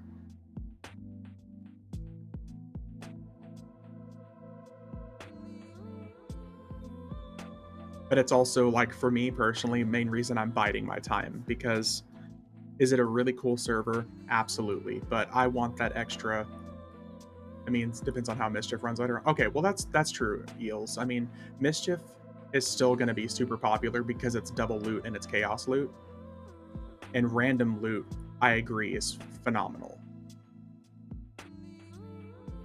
Do people pay multiple prescriptions to multi-box, or are you allowed to have multiple chars locked in on live servers? So, people like me, like I typically pay for 13 accounts. So I'll have like 13 accounts active in a month, and I'll switch and rotate between them. I'm not sure I have the brain power to multi-box, but I don't box a lot, if that answers your question. I'll have characters logged in like this, but I typically only stick to playing one character. But like Elsewhere said, there's a lot of people who will free to play. If you don't really intend on going past like level 75, then free to play is still an easy thing to do, unless you're playing on unless you want to play on a specific preferred server. A lot are paid with Chrono that were farmed early on, and also a bunch use programs. Yeah, there's a lot of people who use like third-party programs, but that's the main reason why I don't really box. The most I box is 3 characters because I can alt tab. And even still, I don't box in a lot of endgame stuff.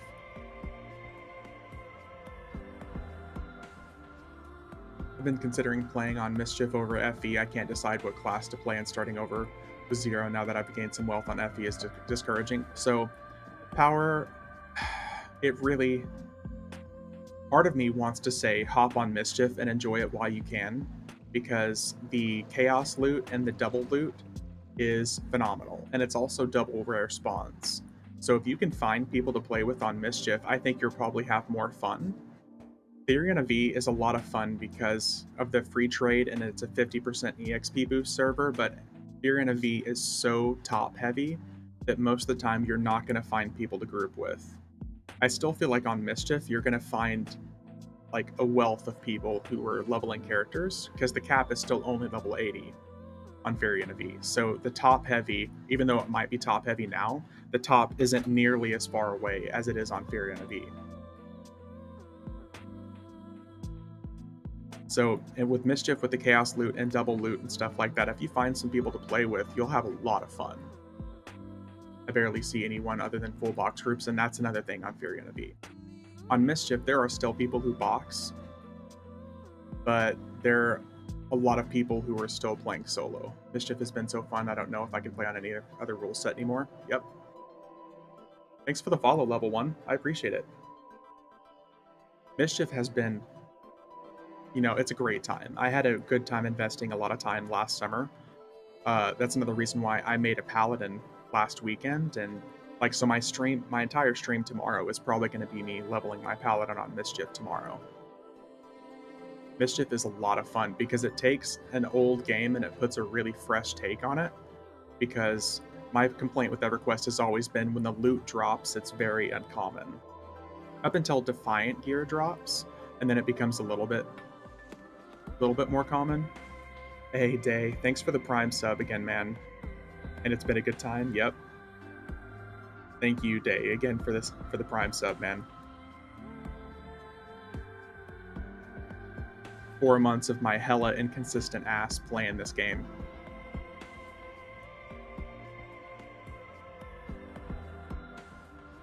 Yeah, Mischief it's so fun. Like I would encourage anybody to play on Mischief. It just requires, it just requires a paid sub. That's the only reason I don't shill for it a lot.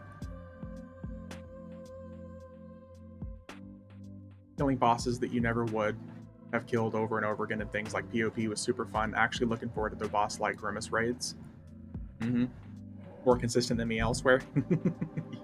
yeah, like that's another thing. I can't wait to actually get into some rating on Mischief because it like with how high you can be right now. If we got a group of say like 6 characters and 6 mercs, we could go through and kill stuff like Avatar of War, like all the TOV raids, and we would just get all the loot raining. Now it's a good time to get into Mischief mercs in like a month or so. A little top heavy, but won't take long to get grouping range. Exactly.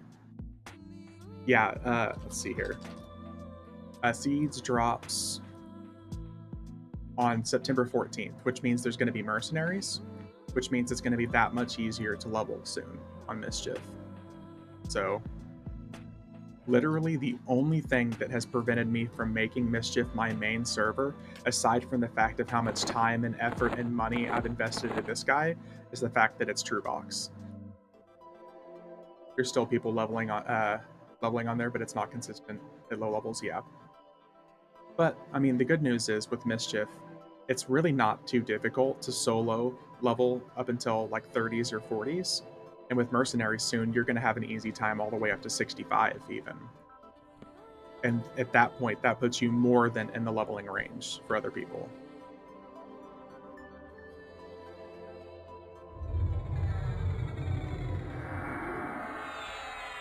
You could have the best twink gear in the game for like 1 chrono on Mischief.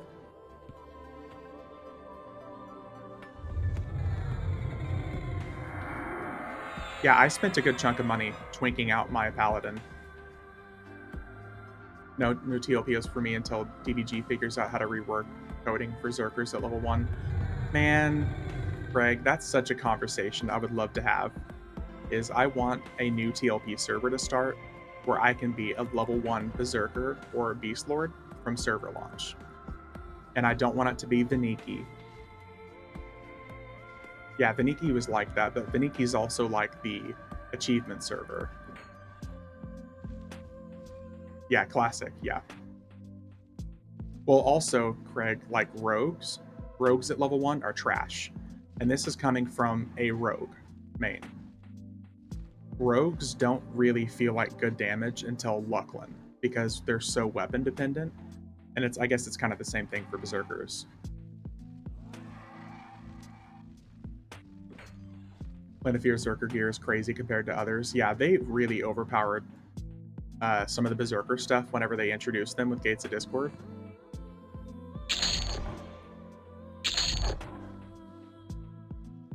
Like their Epic 1.0 is leaps and bounds better than any other 1.0 class Epic.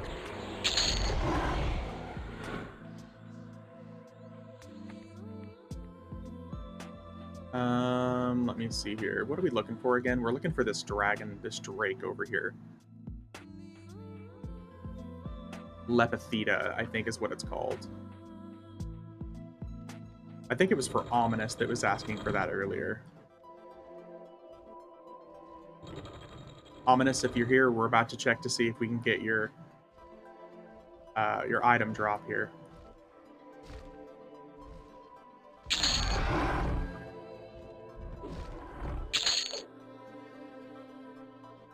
Theta, glowing drake orb.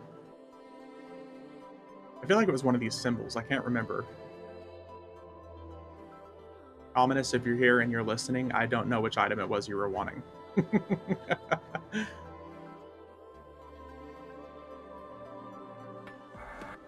I'll keep it in the loot window until it's gone, just in case. But yeah, Veniki was like a really strange server because it was all achievement based and everything is 10 levels lower.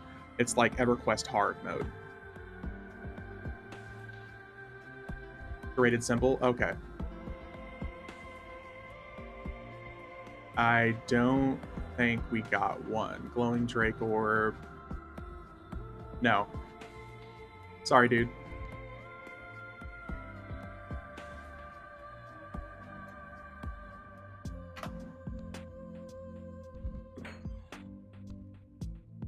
Oh, I'm tiny again. Let me grow myself back up here.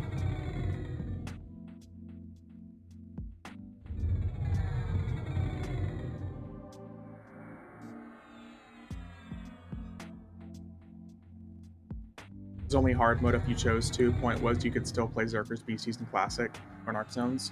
I mean, I guess you're right elsewhere. I mean, yeah.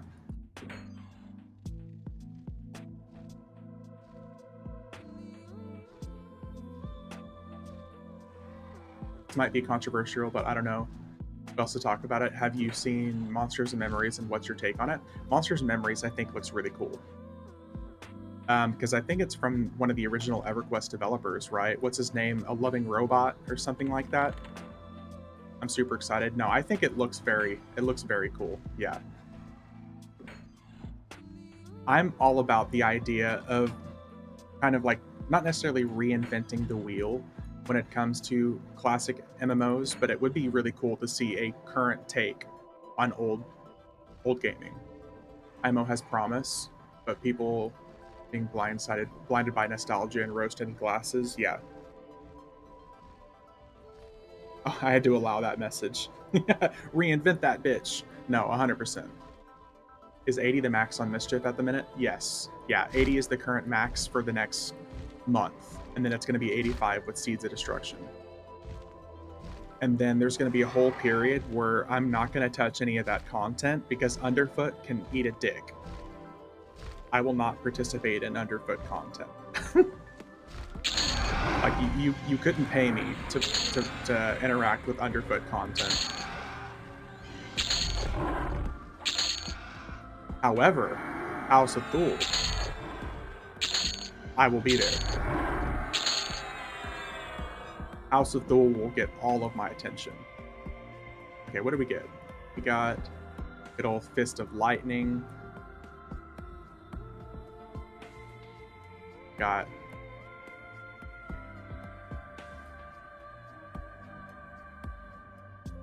Mask. Oh, we already got one of those sitting in our bank. So maybe roll a new beast for Mischief then. 85 plus is a good spot for them. Okay, so 85 plus is whenever a lot of classes really bloom. They really start to develop like a personality that's not just like poke, poke, one button, poke, poke, one button. Like 85 plus and stuff is where Beast Lords like really start to be pretty good. Same with Berserkers. That's when Berserkers finally aren't just like frenzy machines.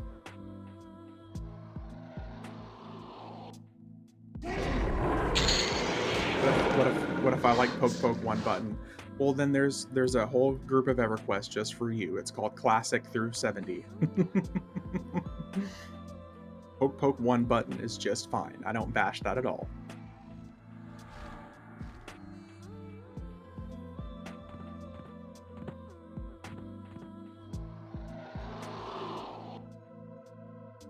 Where are you? This is Temple of Vishan.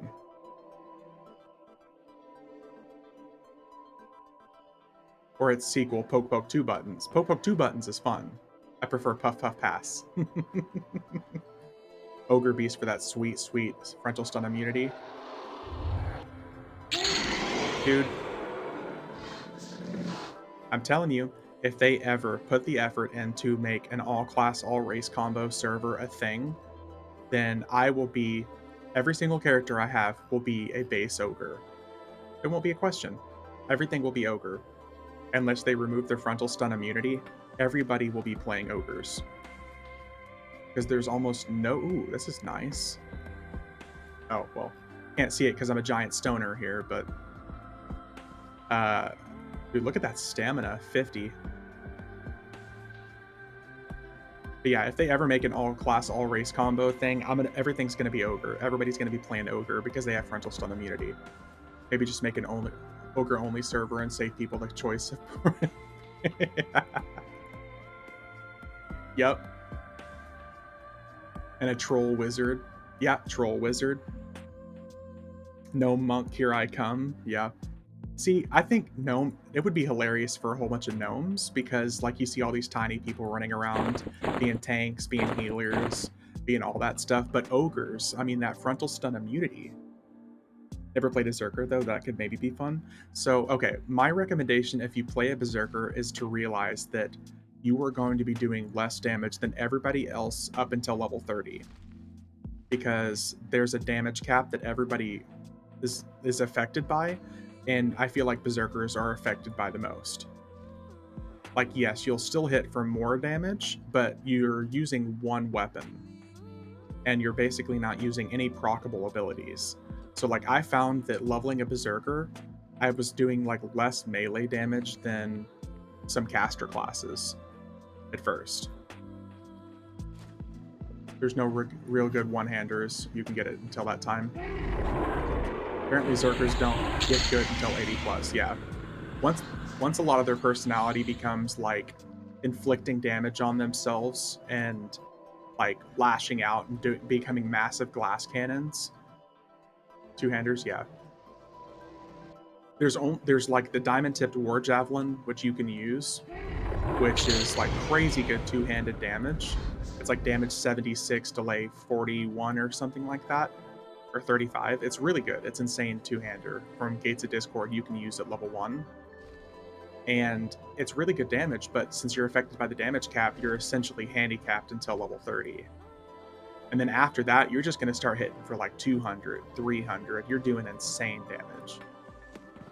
One of the easiest things I think EverQuest could do these days is to remove like the haste cap and the damage cap of low-level characters.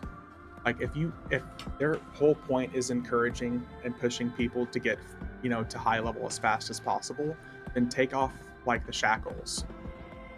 Like if I'm using my level 1 characters that I make that are all like 10,000 plus HP, I should be able to easily solo, Magathon, Fox, Finny. I should be able to solo all those bosses at level 1 with that kind of gear that I have. But since you're haste capped and damage capped, it's really hard. But if the whole point is they want to encourage people to get to max level as fast as possible, then they should remove those stupid caps. Oh, Mithril Helm, nice. Let's see here. And that can rot. Flame Etched Sword. Did you ever go back to Nagi with your 45 though? I did not. Magathon is still on the menu for me to take 6 monks against Magathon at level 1, because I think that's still super doable. Could be worth trying. New and fresh class experience is never wrong. Yeah, dude, definitely give Berserker a try. Just know that Berserker's whole personality from like 1 to 70 is pretty much throwing axes and frenzy. It seems like they were really trying to make them a ranged base DPS class at first, but they couldn't ever quite figure it out like they did with Rangers. So they just kind of abandoned the idea and they made it a mixture of like throwing axes and stuff in melee range. Nice. Haste belt, that's always a good twink item. But I would encourage it. I think Berserkers were such a cool addition. The only thing that pissed me off about them is that I had to share armor with them after they dropped, since they're chain wearers. So like Rangers, Rogues, Berserkers, and what is it? Shamans? It pissed me off whenever that happened, because I was like, fuck, now I have to roll against a whole other class. And they took away archery from Rangers for 5 or 6 expansions, yeah. And since Frenzy can be auto-skilled at level 1, it's basically an auto-tag class until 70 plus when discs start appearing. Yep. Can you be in melee range for the throwing axes, or is it stick and move kind of thing? So from my understanding, like later on, like with Berserkers, it's still, you're doing it within range. They're just additional buttons you're pressing where you're throwing an axe that hits 3 or 4 times, but you're still within melee range. You can still do cool stuff with throwing axes at range for a distance, but it's not nearly as streamlined as it is just like auto firing with a ranger. Volley skills is within melee range, actual throwing axes. Yep, yeah, what Craig said. And not as productive, yeah.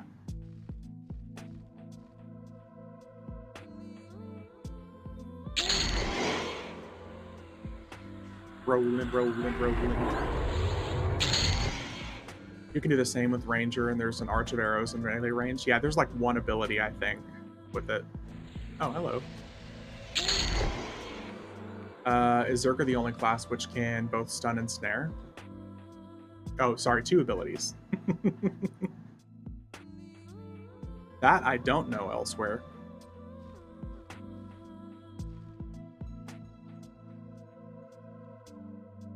Hey, see, there's somebody who knows.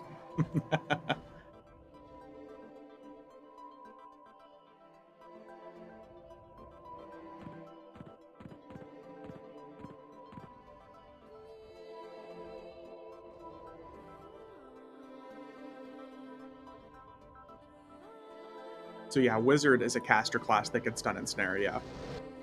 Unless something changes post level 90.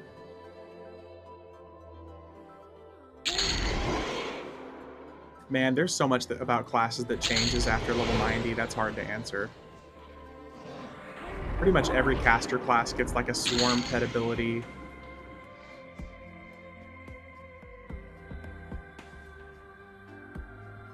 Okay, what did we get here? But we don't count wizards for anything. They're too busy leeching AFK to do anything useful. Tell us how you really feel about wizards.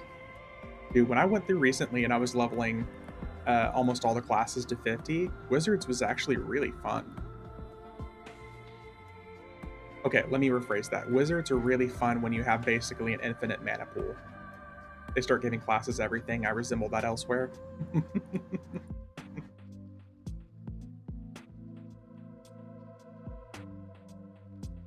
See, Temple of Ishan drops some crazy good weapons.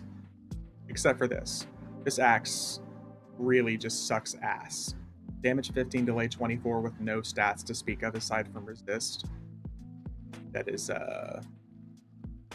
no bueno. Here. That's a decent two-hander.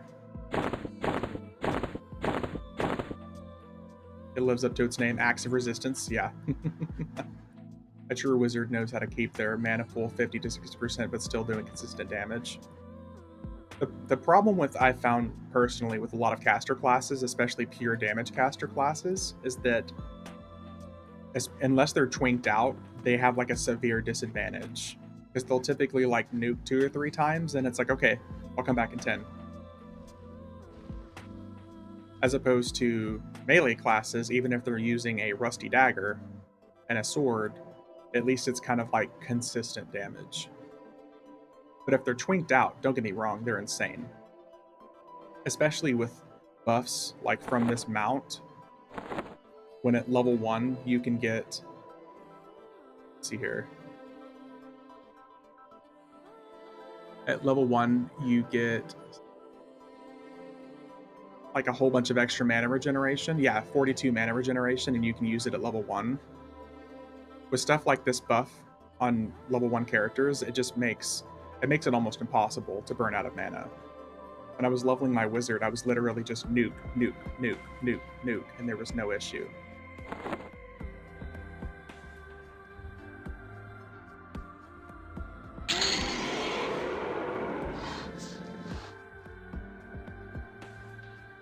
Oh man, no weapons.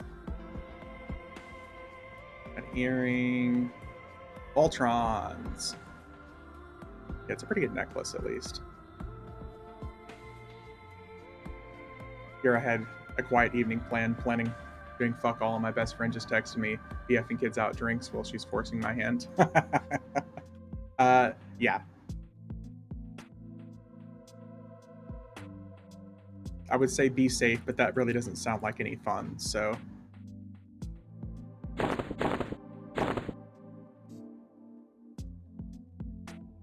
The only time I say be safe these days is if I'm talking to like an elderly adult and it's like they're going to pick something up. Like, okay, be safe. Use your legs, not your back.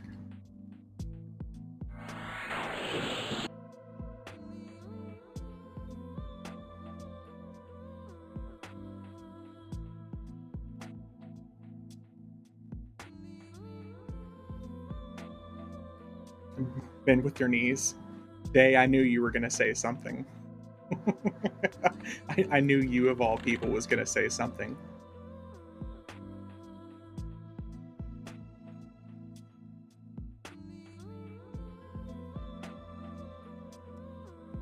Okay, let's rebuff up here.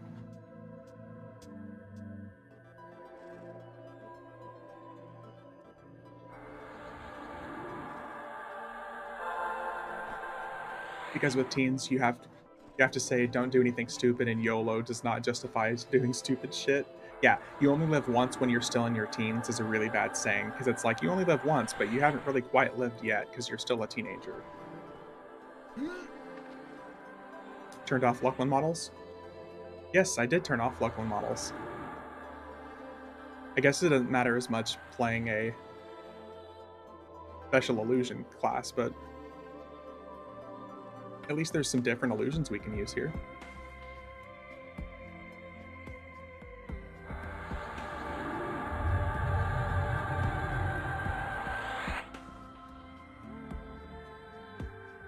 So we've gotten some pretty decent stuff so far. Day, you missed it earlier, man.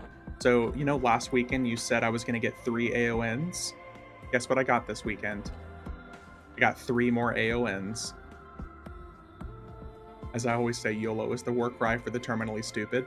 I think they call that a TikTok trend these days. Oh, and Day, to start the stream off, the Spore King was up. And we got a fungus covered tunic. That's like the first thing we did on the stream this morning. Yeah, it was a solid stream so far. And like I was telling everybody earlier, is I've got 6 characters here, but there's only 3 characters in group, so some of that stuff we're going to run back through and kill again. We're going to hit some lockouts twice. Okay, so now that I've actually hit Temple of Ishan and didn't just completely bypass it, let's go hit... Let's do some Planes of Power stuff like I was doing earlier.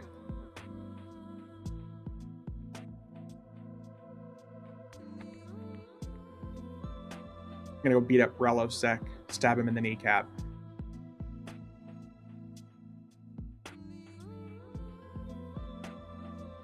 Yeah, we're for sure gonna hit probably Plane of Growth again, Plane of Fear again. Did you kill the dwarf and giants and forest lady? Yes, we did. We killed the overgrown green gown lady, but we're gonna do it again. The only thing I can't hit twice is like the raid lockout stuff, which once we make our way up to TAC-V, that's fine. We'll just do TAC-V once, but I'm gonna get myself a damn Song Blade of the Eternal and a Rapier of Somber Notes today. It's gonna happen. I can feel it.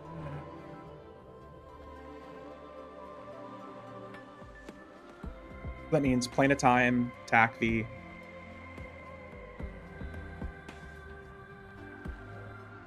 At least those 2 are on the docket. Just remember not to start that one event. Yeah.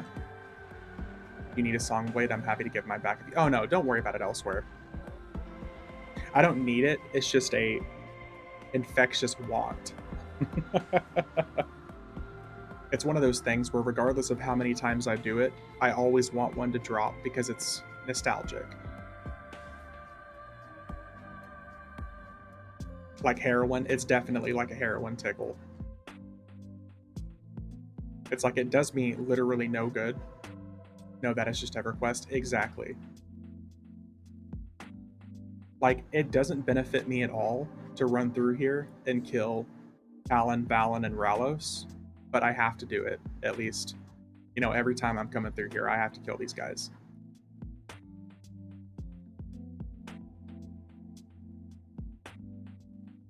Rallo's sick just has to die because I like the Blade of War to drop. Those are the rules. Yeah, exactly. Yeah, those are the rules. I don't make them. I just follow them.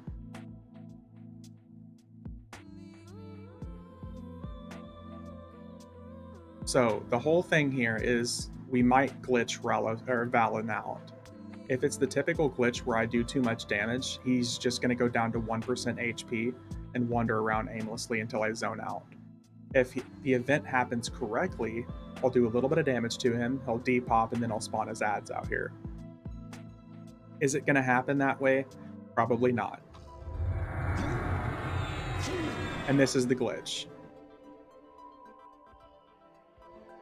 He's 1% now.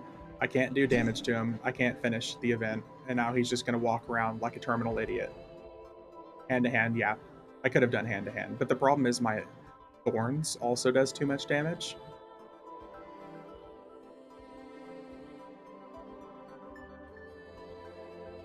So, like, even escaping, he still has me targeted. Target's target mastered. So he still has me targeted. So it's until I leave the zone. I actually physically have to leave the zone for the event to reset. With a throwing knife, no, everything I do does too much damage to him. Like, if I took off all of my Thorns and then I hand-to-hand him, I might be able to, but I still, as a rogue, I can still assassinate people hand-to-hand whenever they're this far beneath me. So there's too many times that it'll still cause issues. So he'll literally just wander around all through this wing. So we're just going to let him do his thing, and we're going to go beat up his brother and then his father. Try stealthy getaway. Yeah, stealthy getaway is like, it's like rezoning out, so that would still work fine.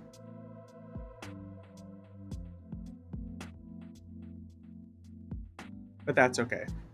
How about throw stone only does 1 damage? Oh my god. Yes, but that does too little damage.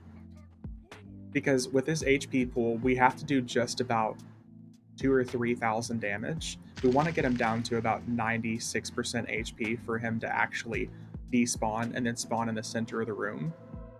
I have the same problem in Soul Terrace when I'm doing that, is all the events there are HP locked, and I actually have to take my daggers off and I have to fisticuff everything, otherwise I do too much damage, and even still I can assassinate them,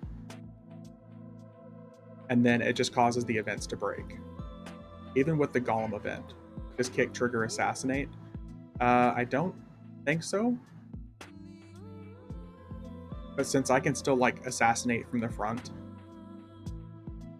2 million damage too high, 1 damage too low. Stop being so damn fussy and picky. Listen, I'm a rogue, and there's one thing I do. I stab. The rest of it's just semantics.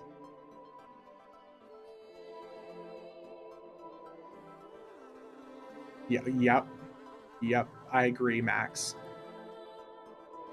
I bet Soul Terrace would be really fun as a Necromancer, because my Necromancer can drop little, like, AoEs that do damage equal to everything around it, and that would completely circumvent 90% of the issue. So the Golem, they added a mechanic that lets you bypass the HP point, but the problem is, if you kill the Golems too fast, they won't split. So that's the problem. It took me 45 minutes of trying last time to get the Golem event to work. And then you have the Drachnid event, which is all percentage-based HP. If you do too much damage, he doesn't spawn his ads equally, and then he'll just keep respawning his single image, and then he'll despawn, and I'll have to restart the event all over. Those two events, I think, made Soul Terrace take like 2.5 hours for me solo, just because I had to keep taking my weapons off and fisticuffing everything. Like Mayung Mistmore and Soul Row, the event was so easy because it's just damage based. So if you do enough damage to him, Mayung attacks you, and then they both attack you, and it's like super easy. That took me like 45 seconds flat. It's things like that I kind of wish that they would redo. I know that they added like the circumvention, the uncontrolled golem event for the golem that's supposed to help pass that, but if you assassinate the big golems too quick, they won't split, which it's stupid. How does Demiplane go with the scripted events for you? That's got to be a pain in the ass. So for Demiplane, I can do all the way up to the sisters. After that, since you have to beat the sisters, I can't do it. You need 3 people there coordinating, or I guess a 3 box. And a buddy of mine tried it 3 box, and he just talked about how much it was such a pain in the ass to try to do it because you have to be monitoring so closely to what they're doing. Like if I had 2 other people doing it with me, it wouldn't be bad. And then from my understanding, everything all the way up to May and Mistmore really isn't too bad either. But unfortunately, Demiplane is just something I don't think I'm ever going to be able to solo without the assistance of a third-party program. And I'm way too scared to lose my account that I've spent this much money and time and effort on. But Demiplane of Blood, one of my favorite zones of all time. Like the Mae Young Mistmore storyline, I'm still like fucking in love with. I thought it was such a cool storyline what they did with Mae Young back in the day. How like showing up to his plane and killing him and stuff like that deified him, and it turned him into a god. And then with Soteris, he basically tries to block out the sun so him and his vampires can take over the Pantheon. Like I thought it was such a cool event. Sorry, I had to step away after saying that. Do they even care? I never see people get banned using MacroQuest 2 on TLP servers, so it really depends. On Rizlona, Skeletor, a buddy of mine, uses MacroQuest on Rizlona, and they seem to just let it happen as long as it's on Rizlona. The story is badass, yeah. The new plane is terrible. I hate those fights. Yeah, I know a lot of people hate the events when they're current game, but it's the risk fear of losing everything you pay good money for. Yeah. Yeah, Skeletor. So on Rizlona, it seems to be entirely like localized, and they're fine with people doing it on Rizlona that I've seen. Because I'll go over to my buddy's house and I'll watch him play in his raids on Rizlona, and there's people who are running literally like 24 people in their raids, and they just don't care. Audio triggers become important in Demiplate. Yep. It all depends on what you do on Rizlona. Oh, Point Break, what's up, man? How you doing? I've used it on Finny, Riz, Thornblade, and Oakwood. So you might just be one of the people who's getting away with it, Skeletor, because I've had some buddies who've used it outside of the Rizlona server and they've been suspended. Not permanently banned, but suspended.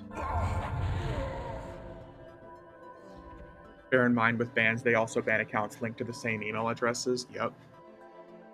Same old, catching a little of your stream while on break. Hell yeah, dude. I appreciate you stopping by. We're having a pretty good day so far. We're hitting tons and tons of stuff. We're not just banning one account, but all of them. Yeah. Yeah, I suppose if you're using multiple accounts for the same email. I mean, on Oakwind now they got PL groups that they're not touching. Maybe they feel like they overstepped their bounds and they stopped doing it because they were worried they were going to lose money. Because that's always been my biggest thing. Because they know that a lot of people who are cheating are paying for multiple accounts. I think they might be worried about losing that income. Do you think they will allow MQ2 in Oakland once Oakland loses TrueBox server status? Shoe size, that wouldn't surprise me. Because you have to think, there aren't that many people that play this game anymore. Oh yeah, Relosec is massive. But shoe size, it wouldn't surprise me. Like, money literally controls everything. And with a small game like this these days, like, they make way more money on EverQuest 1 than they do EverQuest 2. So I'm sure if they realize that they're going to lose a big chunk of their player base by being more fanhammery, that they don't really want to do that. Does that make sense?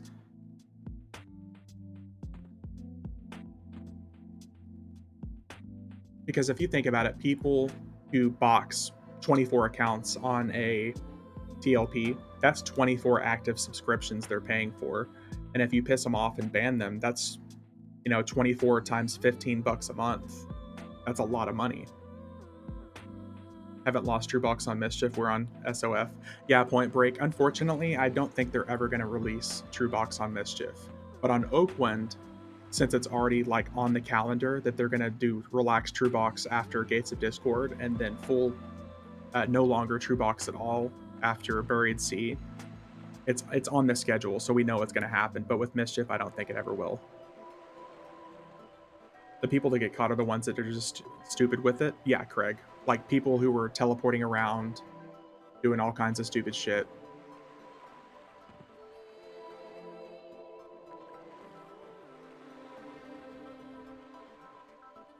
It's the people who were doing really, really stupid stuff. If you have one account and use Mac request bad on you, if you use 24 accounts, what do you want? Do what you want. Oh, yeah. Yeah. Like I said, I will occasionally sub for like all 13 of my accounts, and I would be livid is like an understatement if I lost all 13 of those accounts, especially accounts like this. I mean, shit, I've spent so much money and time on this. The chrono alone that I've spent on these illusions.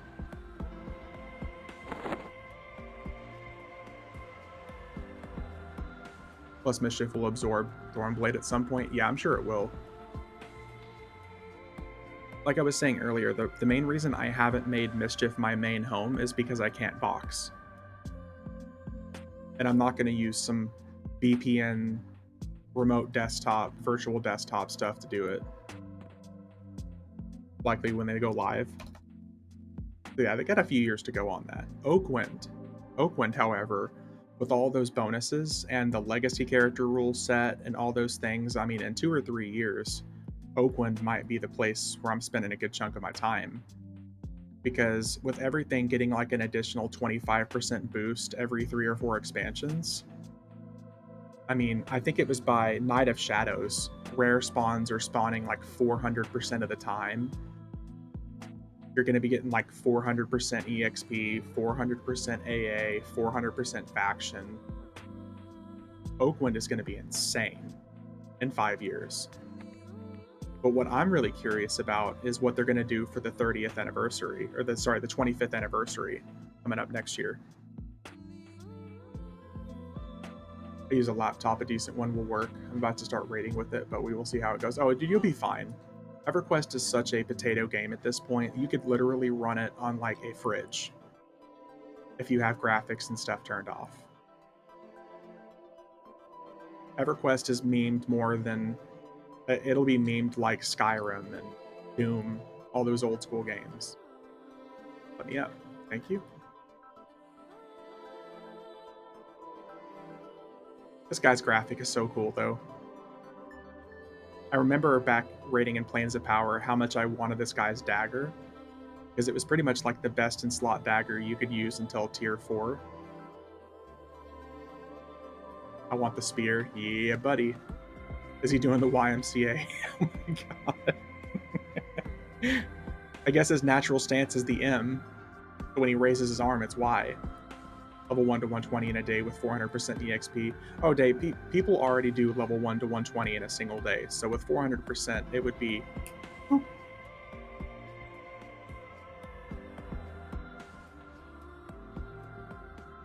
Such a cool looking guy, though. He's like one of the main reasons I like the Solteris event. Petulant child, though. That's also true.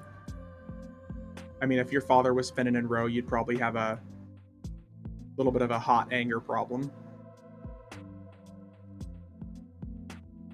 Have a good stream, bud. Thanks, Point Break. I appreciate it, dude. Good luck if you're going back to work, man. Got a big old chip on the shoulder. Yep.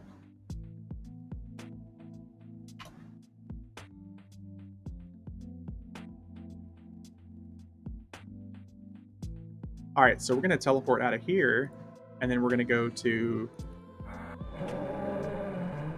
I mean, I guess I could kill Nathaniel Marr, but he really doesn't drop anything either.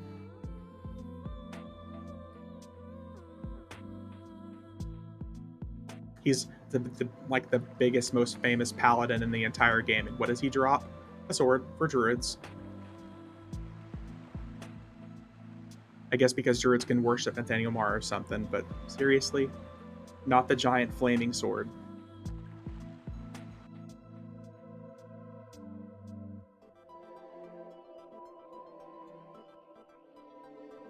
He should have dropped a sweet pally sword. He really should have. Is it worth playing a paladin in Classic? I mean, it really depends on, I guess, what your opinion of worth is. I feel like Shadow Knights probably get like a better aggro set than Paladins, but Paladins also get tons of stuns, so I mean, I guess it really depends on what you prefer. As someone who only just recently gave Paladin a chance, I would say it's worth playing a Paladin, because I think Paladins are a lot of fun. Paladin's lack of cease and desist stuns really make it hard going. No stuns until 30 makes quality of life poor. Okay, so that answers that question. Yeah, and we got Max saying SK all the way because he mained it. I love Shadow Knights, man. I think they're so good. And the fact they get a Feign Death. Like, having Feign Death as a tank cooler is just insane. I always play a Paladin. It's my roleplay. I hear a lot of negative records in Paladins. Yeah, so in Classic, it seems like from like what Elsewhere is saying here that you're automatically going to be in a disadvantage. FC and D get retroactively added. Paladins equal amazing. So yeah, that kind of answers that. So right now, since they don't really get any stuns until 30 on Classic, you're going to be at a disadvantage. But that being said, you know, after, they'll still be pretty good. I was a primary puller with monks during Valius and Luckland. Yeah, dude, I love Shadow Knights. Like I said, the Feign Death, the Snare, the life taps, they're really good.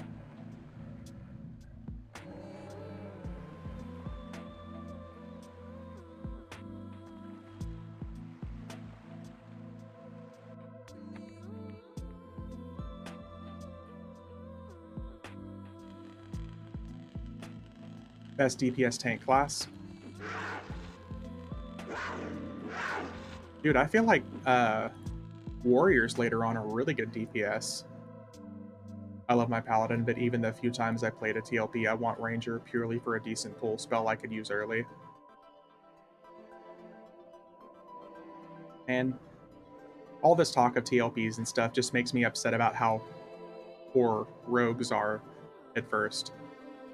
Like, honestly, if a rogue at level 1, or like anywhere from like 1 to 50, I feel like does less damage than a mage pet.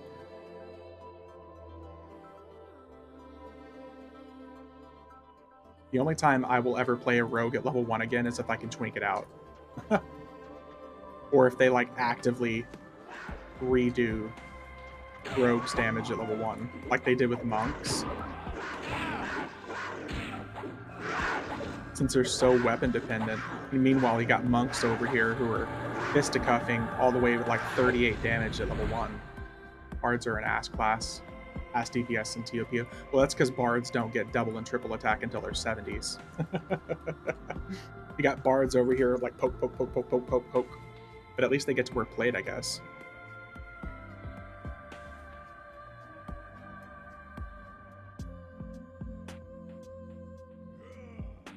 Look at this giant ass cool looking sword. Too bad we're gonna get a druid sword.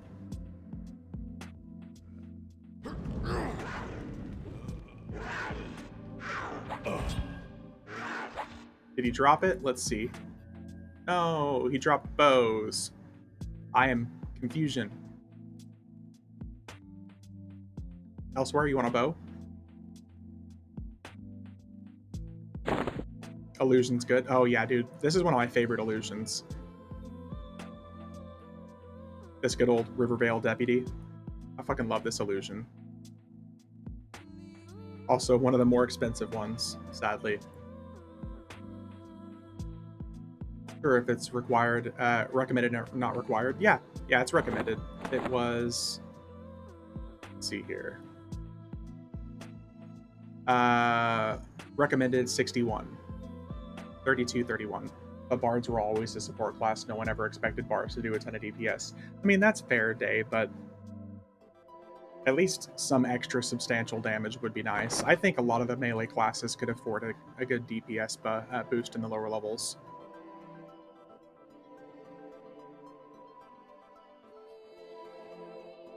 Everything needs to be brought up to monk levels. I don't want to see monks like nerfed. I just want to see everything else brought up to current levels.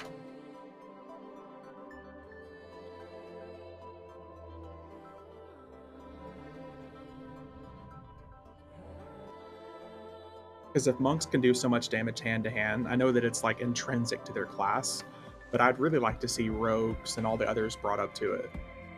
My groups have been 5 priest casters and me. My class is irrelevant. They just want a body to pull for them. Yeah. You there, slave. Slave, pull.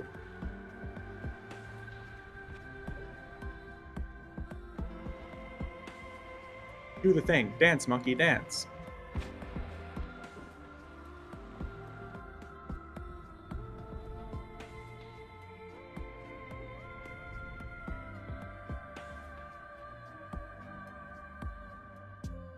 My DPS is irrelevant compared to a Chan or Charm pets anyway. Yeah. That reminds me of some of the TLP grinders out there that all rush to max, like paying attention to some of like Zade's content and stuff like that, watching like all the enchanters charm pets, and once they get out to Ocean of Tears, they charm like the giant lizards for damage and stuff like that. It's crazy seeing stuff like that. The craziest thing to me, though, is sitting down and playing EverQuest for like 48 hours straight. That's like the craziest bit to me. I love EverQuest, but after like 6 or 7 hours, dude, count me out. That sounds amazing. Now, if I could like get natural sleep and stuff like that, and I could get up and like move around, go exercise, and come back to it, I can even stay awake for 18 hours, let alone 48.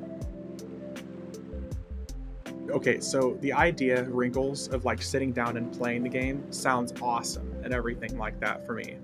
Like, I love EverQuest, I could play it, but man, I would just have to get up and move around. I'd play 18-hour days on my days off, work in college, and for 2 days straight. Yep. Adderall things. Yeah. Oh my god. Yeah. Must be the new player syndrome. I played 14 hours yesterday. So being a newer player to EverQuest, I can 100% understand, because like that's how it was with me and my brother back in the day. Whenever we started in like 2001, 2002, like the new player addiction was so real because we shared an account. We would take 12-hour shifts. We would literally, like, I would play at nighttime, he would play at the daytime, and then like a week or two later we'd switch. I'd play at daytime, he'd play at nighttime. Our computer was running 24/7 back then. At time when someone falls asleep on the keyboard and they're face typing, yep, and they slam down. And you're like, why is their character running off into the distance into a wall?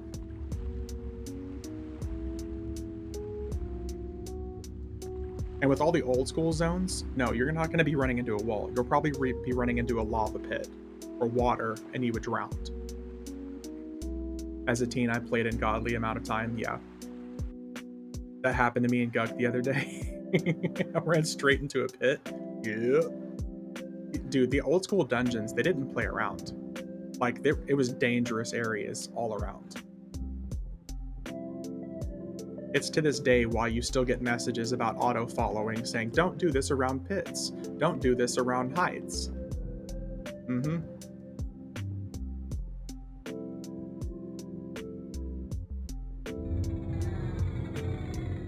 Soul B, think it was it? Not, yeah, if it was lava, yeah, it was probably Soul B.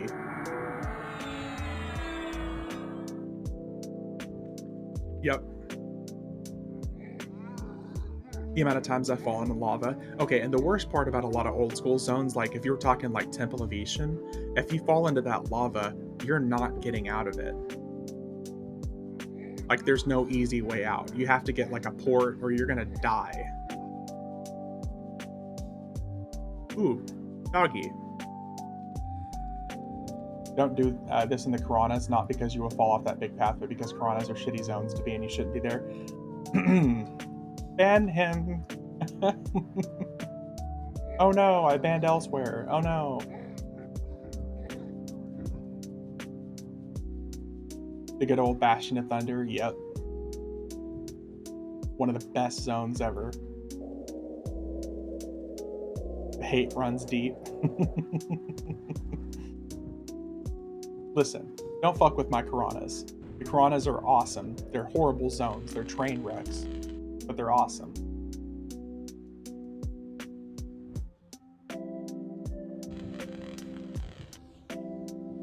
I have fond memories of hunting Quillmane.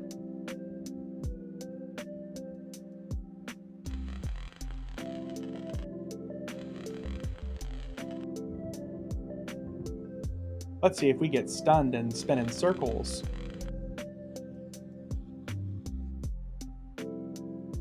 A zone is only as good as the number of players in them equals, oh my god, savage.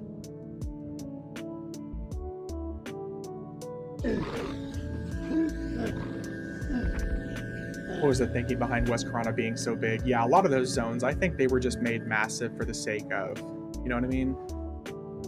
Oh, here we go. That's a paladin weapon. Speaking of paladins. Elsewhere, you want this? I guess it's, never mind, it's required 55. Recommended 56. Got a cool graphic, though.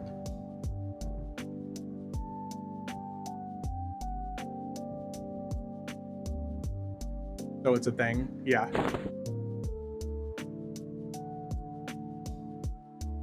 They were meant for kiting. Yeah. Yeah, I guess for kiting, West Corona would be perfect, yeah. I'm good for paladin weapon things, gotcha.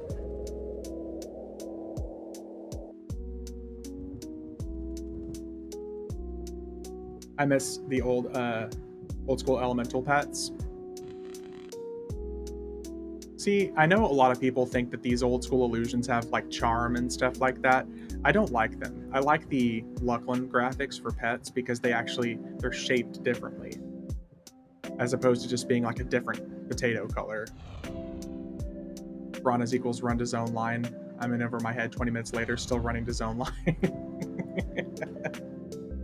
Especially without a map. You know, I totally get it. Without maps, Piranhas would be fucking horrendous. Potato pet animated better. Luckland models are derp. That's, you know, that's fair. There's definitely something to be said about the animations. Like Draken, I love the way Drakens look in this game, but the animations for Draken are fucking horrendous. Like very, very, very weird. I like how they made robes and everything look on Draken, because they're like much more detailed and stuff like that. But the animations for them are so bad.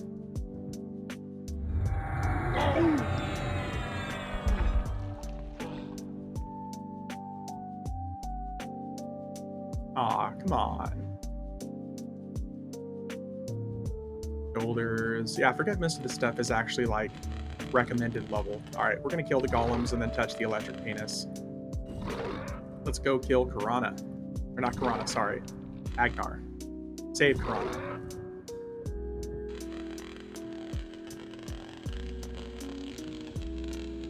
Frog locks equals good in theory, but can't see any armor you were wearing. Yep. But dude, the flying kick animation on frog locks, so good.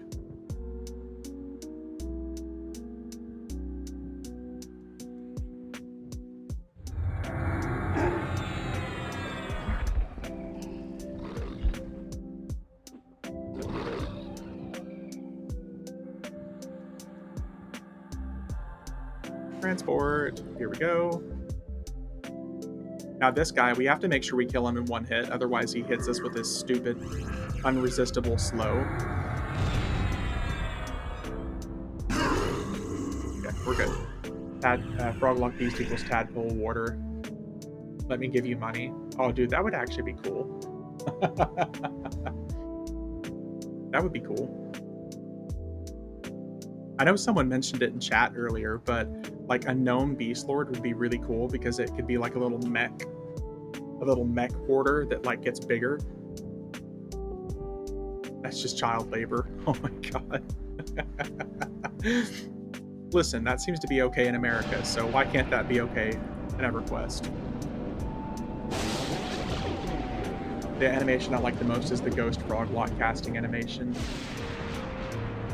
Yeah, yeah. Oh, speaking of like cool animations from old school stuff back in the day, the Tower of Frozen Shadow, like the ghost dwarf, like how his head separates from his body and stuff like that. That's one of the coolest animations, one of the most iconic animations, in my opinion, for the old school EverQuest. They've done it on one of the private servers. Yeah, Day, I remember talking about that. Well, they started a Project Quorum emulated server. Not sure if it's P99 people or not. So the Project Quorum thing, I saw Zayd talking about it in his like in some of his videos and like streaming and stuff. It seems like that would be really cool too. Garanel, Ruxif, and Unrest. Yeah, the cool dwarf animation. Agnar's staff would be a cool graphic to run with. Yeah, I don't think they ever let you actually get that graphic for a weapon either. Yeah, the Project Quorum that you were just talking about, Max, I think that server, it's like, I think it's going to start on Classic, and it's going to release every 6 months, like another expansion all the way up until Planes of Power. Would Quorum server sort the raid toxicity as time to the instance? I don't know elsewhere. That's a good question. I think it'd be cool. That's definitely going to be something I'll check out. I think the emulated servers have a lot of love put into them, so I think it'd be worth checking into. Time on Instance was great.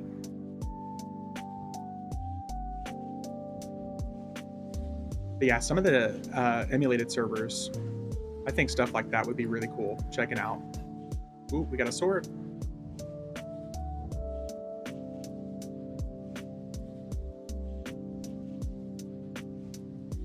Quorum might try to do TAC project style enforced rotation.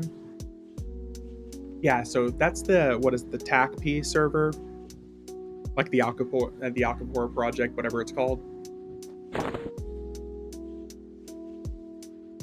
Oh, here's another bow for you elsewhere. Guess I got a couple of things I can send your way. It's a sword that's required 55, recommended 61. Could be pretty good for you.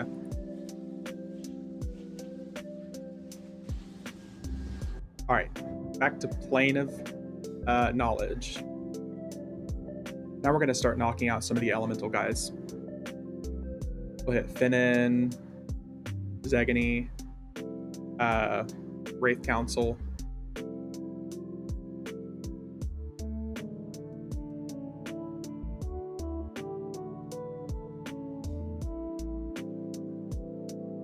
All right, let's rebuff here.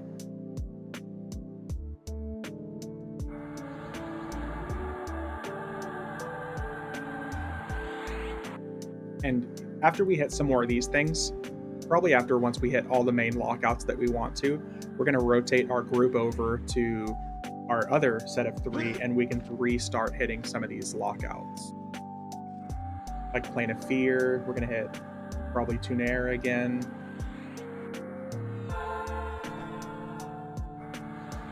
See if we can get us some more AONs.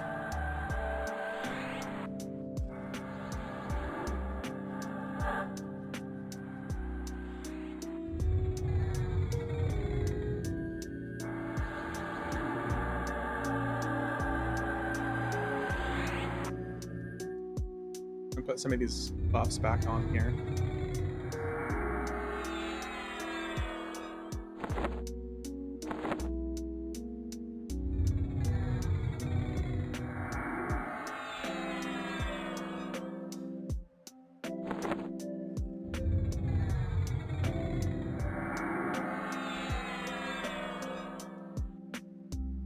That should be basically everything.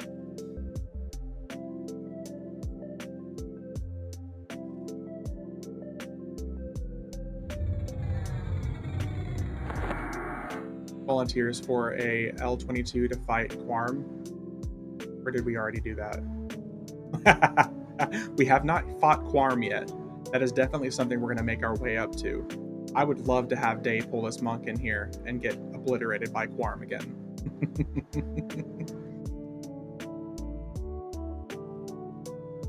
We could definitely do that.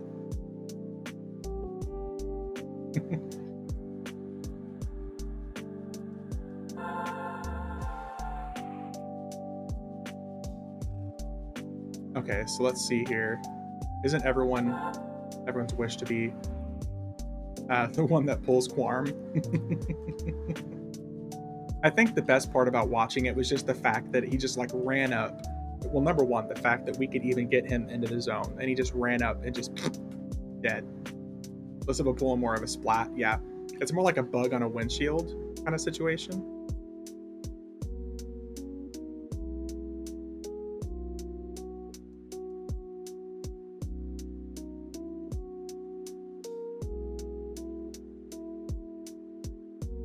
I pulled Quarm at what, 46?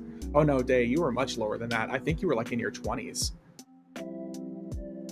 Yeah, your poor monk, whenever you came in to get that Ton Pose pouch, you were a lot lower than that.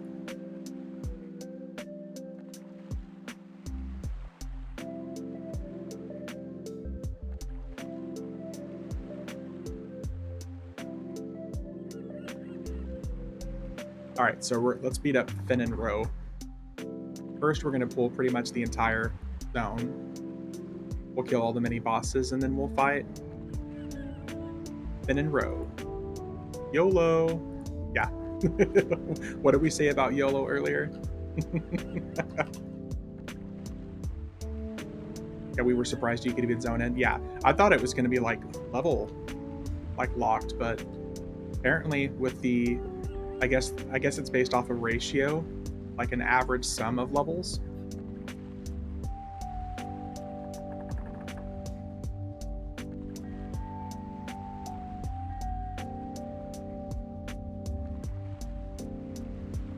So so let's do this. We'll do the elemental planes, we'll do plane of time, and then we're gonna hit some Luckland zones.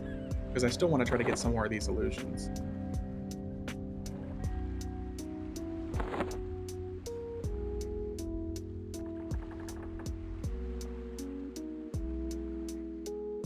And then we'll see about making our way back to redo some of this other stuff on our Beast Lord. The Beast Lord's going to be a little bit more frustrating than doing a rogue because I can literally just go out of stealth around and go straight to bosses. But at least as a Beast Lord, I'll have the pet that will do 90% of the work for me. It's a good old enhanced minion 31 earring.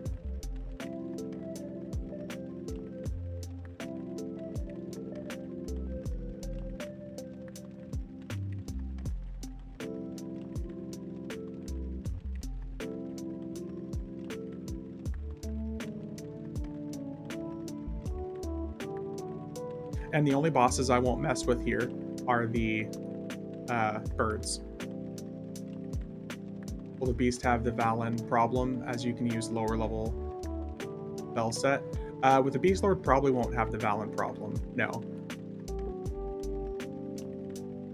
Because with Valen, I could probably just like, you know, yeah, like you said, use some lower level spells, or I could probably just take off Thorns and summon a really low level pet.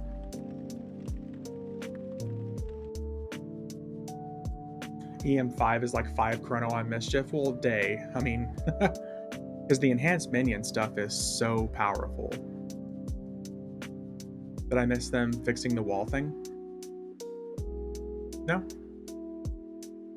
I don't know what you mean by fixing, but I can still run up the wall if that's what you're talking about. Or you just went up really high? Yeah. Yeah, you can just go like really, really high. Such a cool zone it is. I love this zone. That's why I typically just pull it all. I'll just pull this entire area here. We'll get all these bosses here.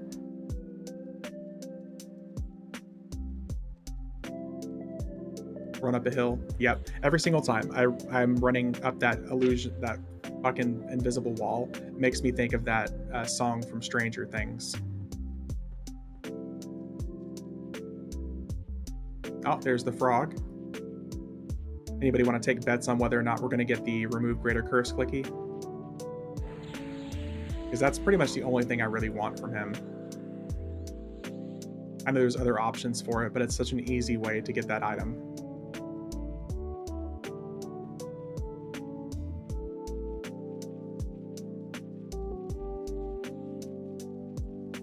Should get a... Oh, we got a pretty good train going now.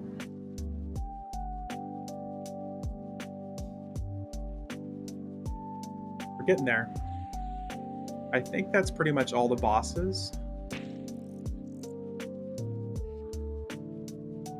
Get that poison shit off me.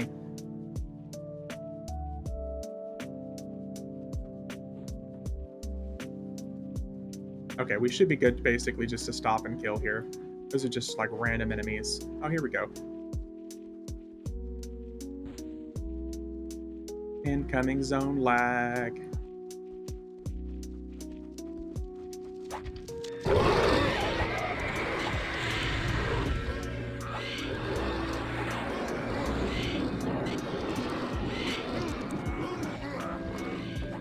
You mean I'm too far away? I'm right on top of it.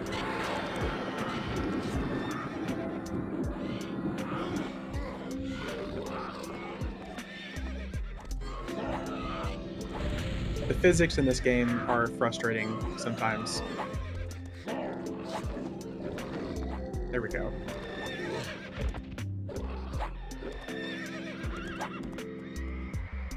Okay. Get longer weapons, daggers, pole arms. Yeah. Imagine a rogue dual-wielding two-handed pole arms. There you go. As if backstabs weren't doing enough damage when I can hit for 12 million. Oh, nice. Okay, we got 2. Okay, I got what I wanted.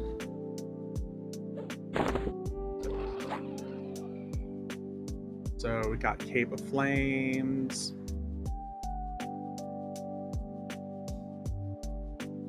Okay, I'm okay with that.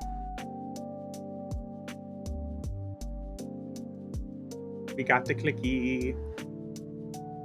Now, I just want the dagger to drop from Ifrit.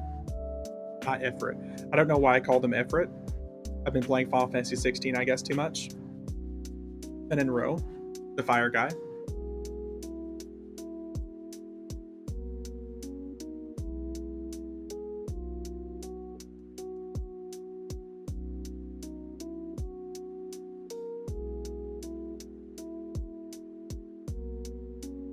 Gotta kill General Rape Arm real quick.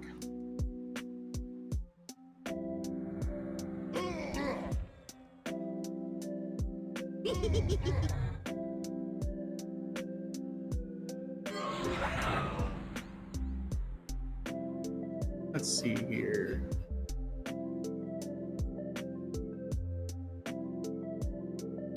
Okay, full two-hander. I maxed AAs running circles around this area, EXPing. Oh, dude, this used to be such a great area to level in. Like, even to this day, whenever I get to, like, 64 or so, I'll want to come here and level. Even if I'm, like, soloing. It's just such a solid area. Because everything's aggro range is basically microscopic. So it's super easy to solo. They don't summon.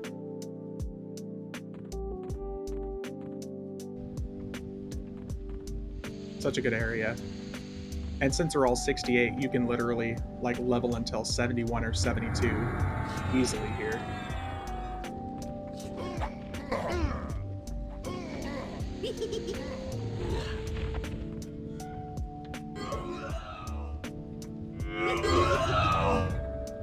Oh, here.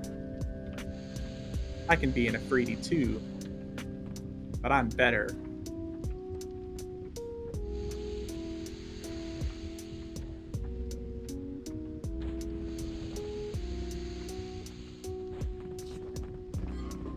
Oh, we're getting summoned.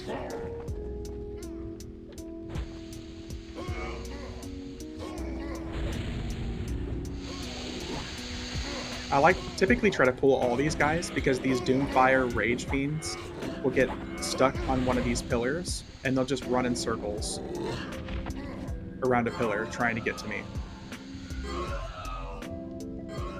But that's fine, I'll kill them, you know, one or two at a time.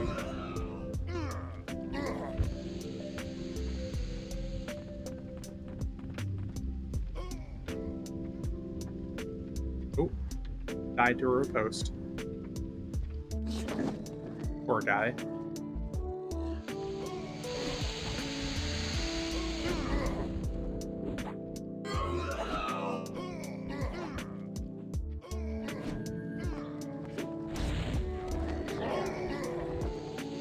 See? That's what I mean.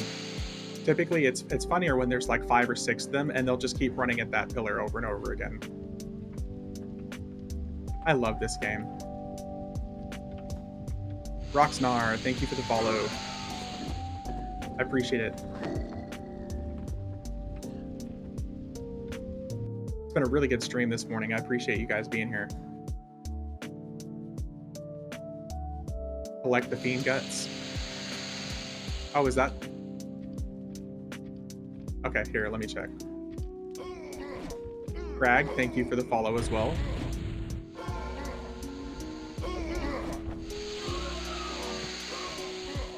Let's see here. Fiend guts. Happy to be here. I gotta start doing this more often. Hell yeah. I try to stream, you know, at least 2 or 3 times a week, usually on weekends. Let's see, down here. Fiend guts. Fiend gut. Here, we'll just do always need, so we'll just take all those.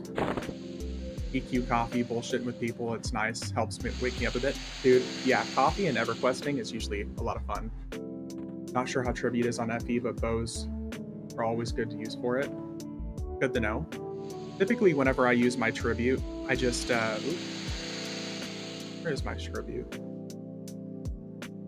I typically just donate platinum to tribute.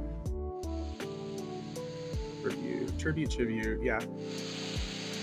Yeah, I usually just drop a whole bunch of platinum in there.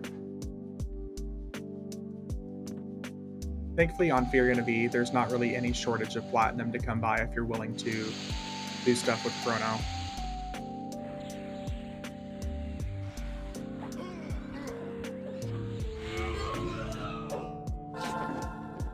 Used to be 50k per tribute for it.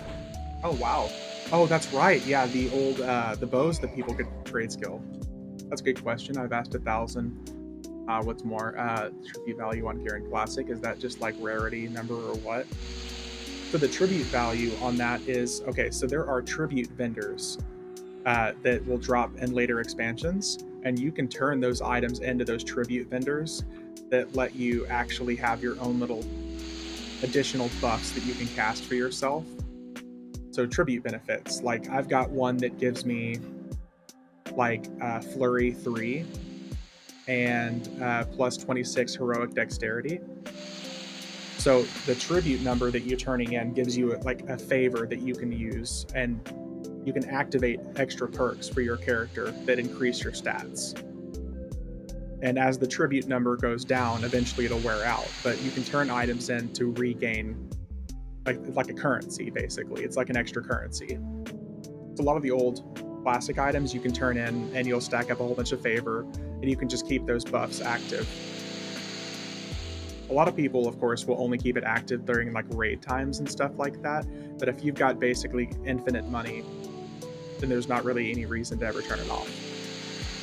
And there's also guild tribute. You can turn guild tribute on, which is another set of stacks that everybody in the company, everybody in the guild can activate.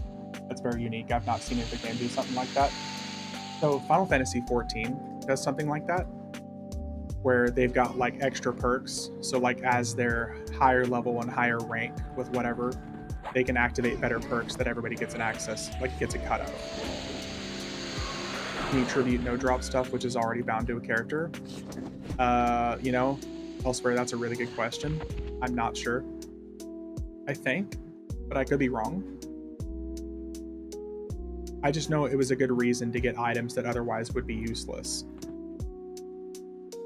On Firiona Vie, basically everything's useful because pretty much everything's droppable, but... Oh boy, I have so much to learn. Oh yeah. I think they made some of the stuff that is tradable for guild tribute, but not personal. It's really weird the way they make it. Yeah, tribute was something I never really dug too much into.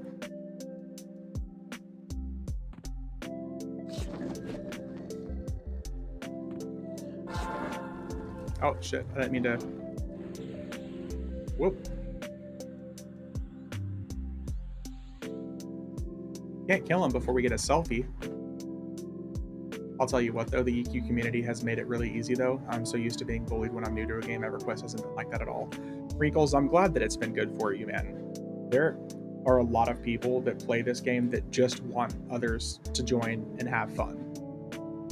There's a huge chunk of the EverQuest community, I would say, that are super, super helpful. There's only some people that are just kind of toxic, but for the most part, they seem to keep to themselves. But I'm glad you've had a pretty good experience, because there are a lot of other MMOs like World of Warcraft that is known for bullying people.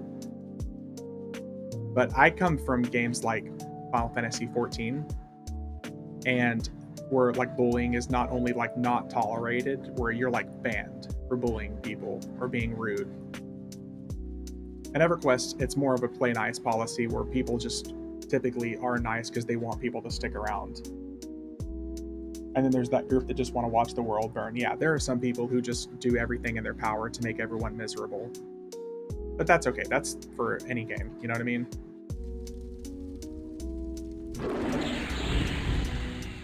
There's going to be a group of people like that in every single game you play. But if you think about it, EverQuest is, you know, a 24-year-old game. And there are some people who have never stopped playing EverQuest. And you can tell. Good job they don't have the Karanas in FF14. Oh my god.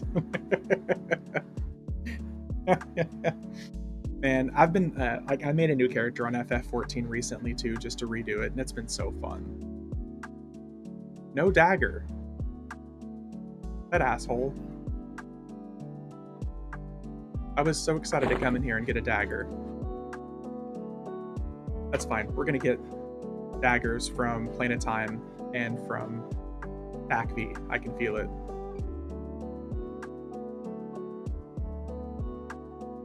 Okay, so we're gonna skedaddle out of here, and then we're gonna go to Plane of Air. We're gonna kill Zegany, the big fairy lady.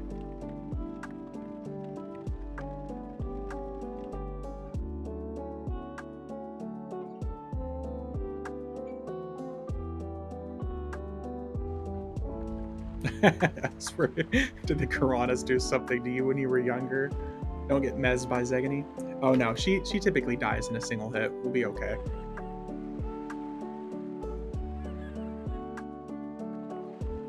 Although it would make the stream entertaining. I guess it'll turn into a Q&A session if I get mezzed.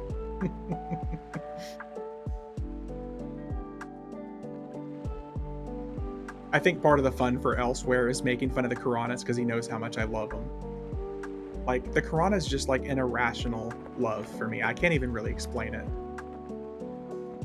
It's so classic EverQuest. If I think of EverQuest most of the time, especially like the nostalgia from being younger, it was just such like a phenomenal, crazy zone to see.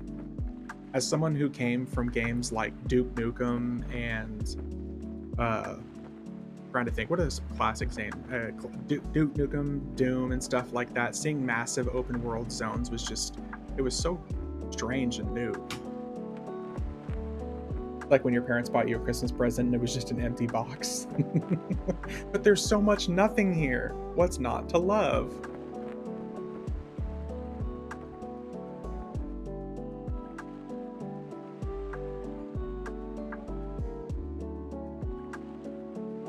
You just gotta change your perspective. If you were a cat, you would love an empty box. I mean, what's the problem here? Piranhas are scary at level 12 with no invis, so yeah. That's another thing too, like, just, they were so cool and, like, mysterious. Okay, let's change up our illusion a little bit here. What have we not done today?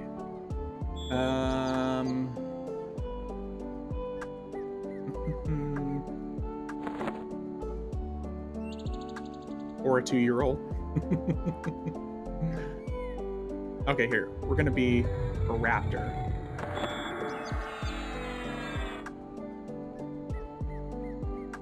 Is that the doll? Is that what you're talking about? Like the underfoot graphic? Is that what you're talking about, Craig? No, the demon from Seeds of Destruction. I don't think I have that one. Oh, no. I know what you're talking about. Yeah. Okay, never mind. Yeah. That one was... What did I do with that one? This? Yeah, this. Stupid. Here, this. I know what you're talking about. Yeah.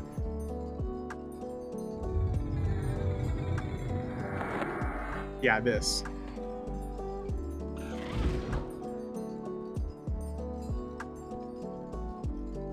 I used to think it was really, really cool as well. Like, I still think it's pretty cool. The main reason I don't use it a lot of time when I'm either like recording videos or streaming is like the black trail that it leads. I feel like a lot of times it covers too much of the screen.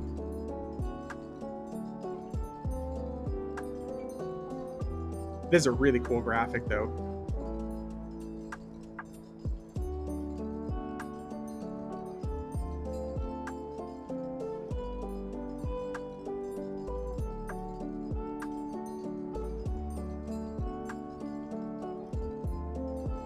And for Planet Air, I typically just skip literally everything except for Zagany.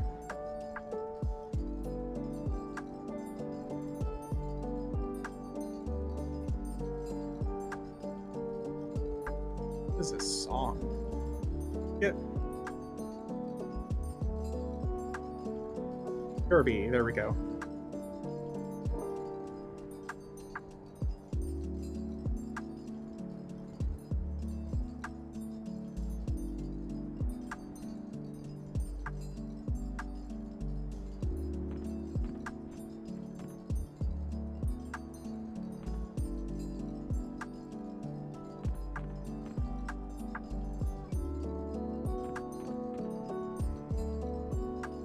All right, we're almost there.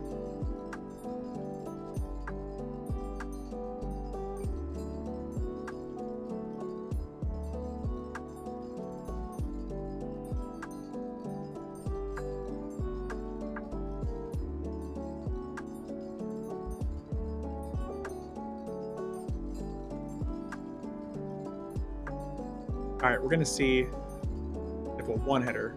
FK for 20 to 30 minutes. Dinner is calling me. All right, elsewhere. Take it easy, man. Been playing Minecraft this week. There's a cool mod pack called Create Arcane Engineering. So, Day, I actually re-downloaded Minecraft as well. So far, I've just been playing on vanilla, but I got it installed so I can stream it sometime. That's the plan. Nice. One-hit kill. So we hit for just about 1.5 million or so.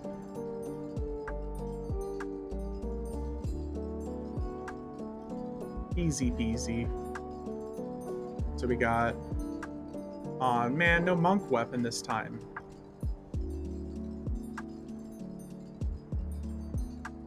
Damn. I'll just let that stuff rot.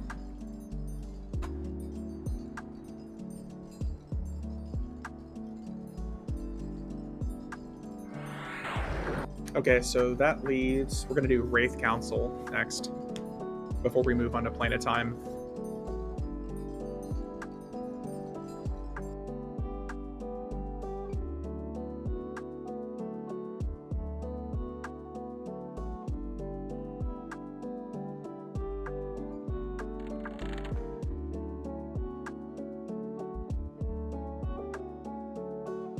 Water too much of a pain. Yeah, I'm not a huge fan of water. With Coronav and like the whole event, I'm really not a big fan of it.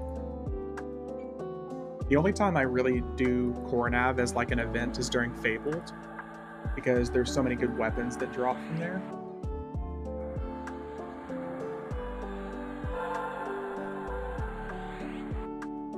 Yeah, otherwise I pretty much almost entirely skip over.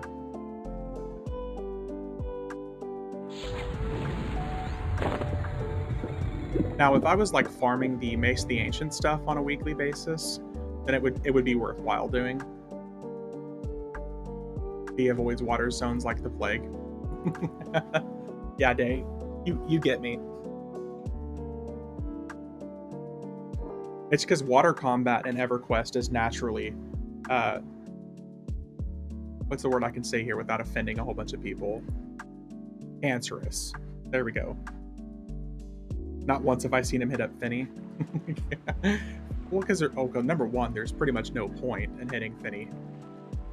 Yeah, it's utter shit. Like the water combat in games like EverQuest is just not good.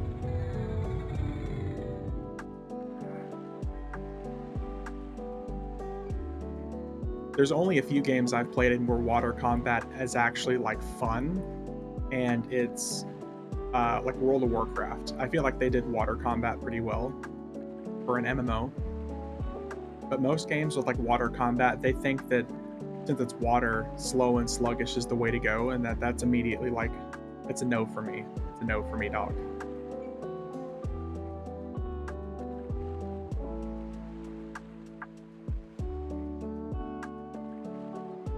Have you tried fighting in the water? Well, see, I don't want realistic when I'm playing in a video game.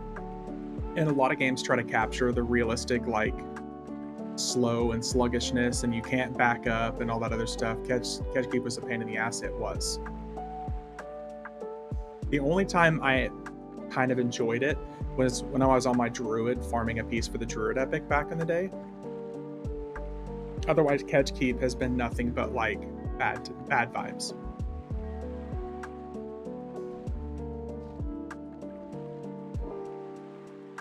That's a no for me, dog. The underwater zone in WoW-Kata. See, that's exactly what I'm talking about right there. Like the WoW zone, like the first zone you go to, like one of the first zones you can go to for Cataclysm with World of Warcraft, it was awesome.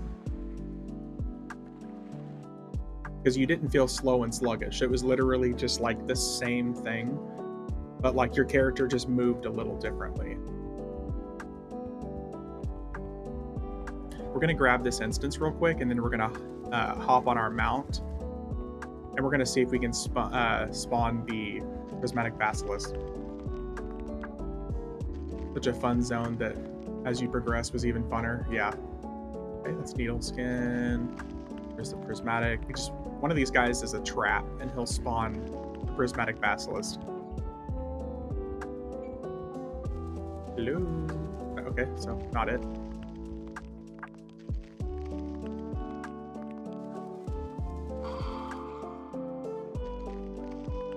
There's one right over here, which we might end up getting summoned because there's so many guys here.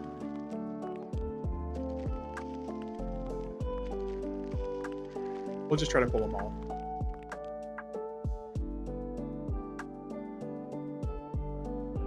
Whoop.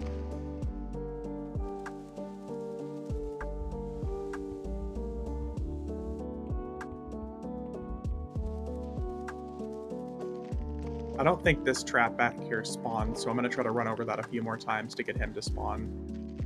Because he can be... starts all three rings at once. Ah, there. Okay, but is it... It's not. Damn it. No prismatic.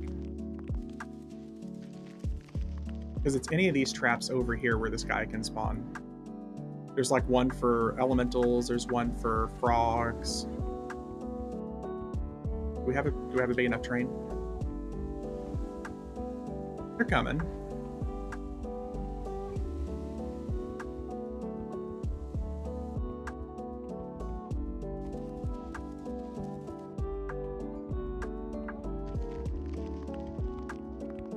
Okay, so this guy's still just chilling back here. He never even aggroed me. Train to zone. Sorry if there's anybody here.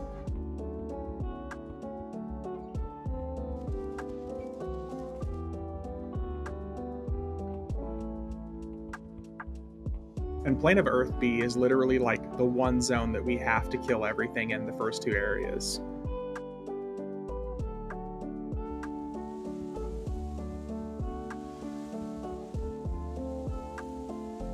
Okay, so what illusion do we want to be here?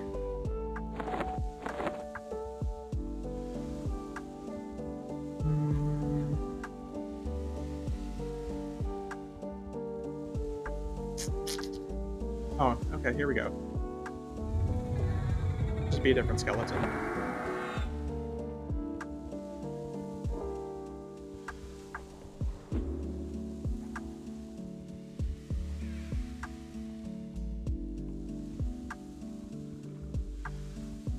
We'll see if we can pull everything here or if Thorns is gonna fuck us.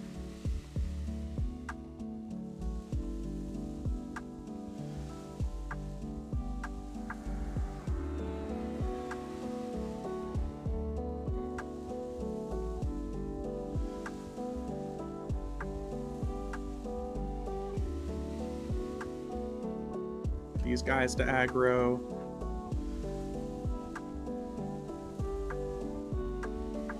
Gonna be these guys right here, I think, that we're gonna need to... Oh, no, they're already... Okay. I think that's all of them.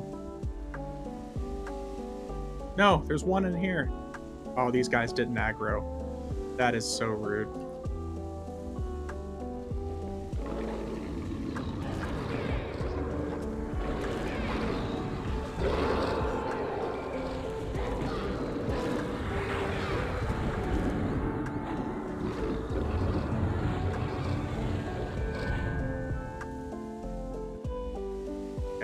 I think that was all.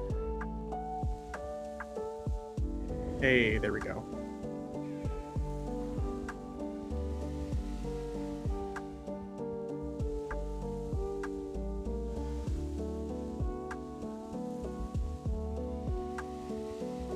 Gonna pull all these guys. Hopefully not get summoned.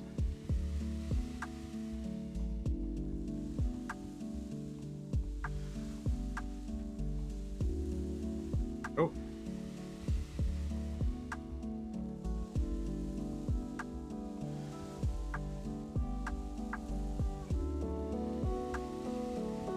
Oh, seriously? One guy.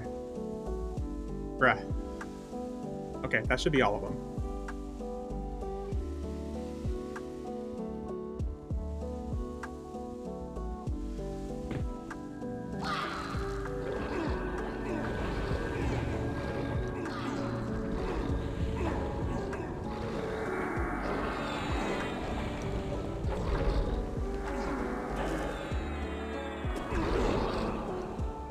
There's those three guys.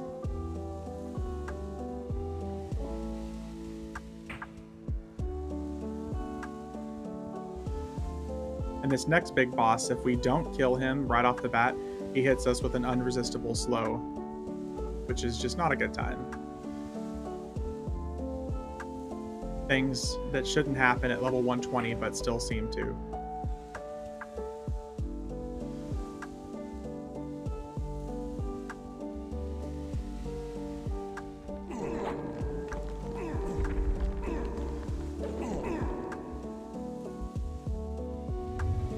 Be a human for a little bit.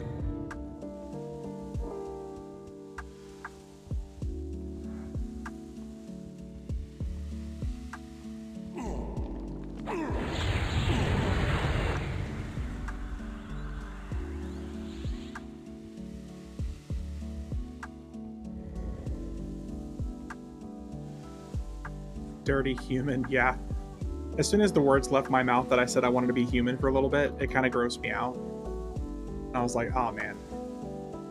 Real life.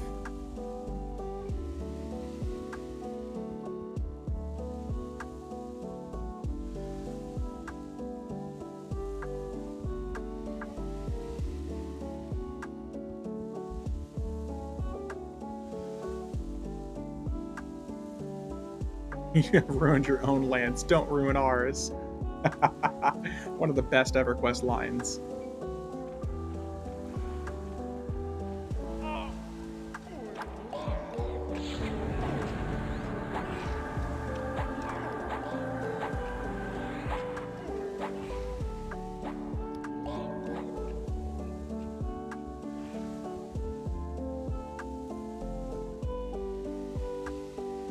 That big man.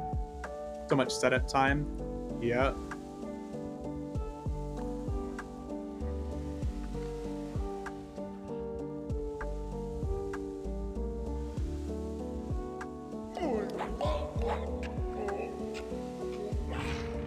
Good times. Oh, he dropped a sword. Okay, so I know the regular version of this is kind of trash, but the fabled version of it is so good. Sergeant Slate has hit you for 55 points of damage. Zoning, please wait. Man, good old Sergeant Slate. Okay, so probably not super controversial, but one of the things I wish that they would do is I really wish that they would let on TLPs they would revert the old school zones back to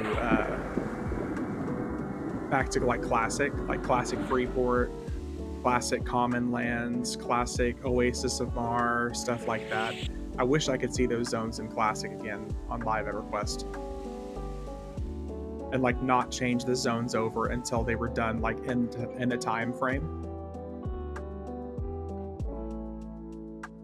Because like messing over like Freeport was one of the worst things. When I played Yellowknife for my first TLP, when I zoned into Freeport first time, I was too confused. Oh dude, it's such a mess. And everything's like a shade of beige. Like the old school stuff had like, I don't want to necessarily say it had charm to it, but it like you could tell where you were going and the graphics didn't all blend together. But now it's all like different shades of beige. It's such a mess. They turned it into like a real maze. I'm not a fan.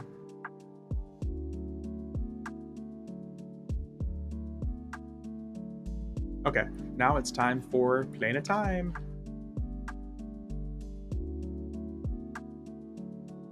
Which we may or may not hit a couple of times.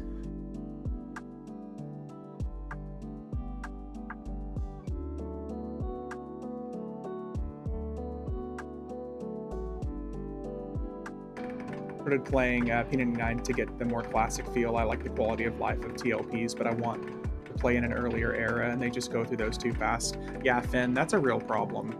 I know a lot of people have talked about it, especially from a casual player's perspective. A lot of casual players, they don't want to just be in era for like 2 or 3 months. They want to be in it for like a year.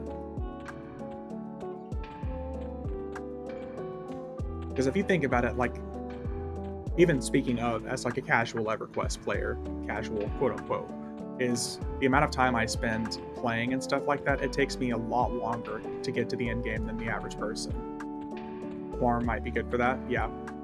Yeah, that new emulated server farm might be pretty good. If P99 would get picks, AOC, and in-game maps, I have no reason to do TLP. Well, number one, because it's free. Keeping my eye on farm.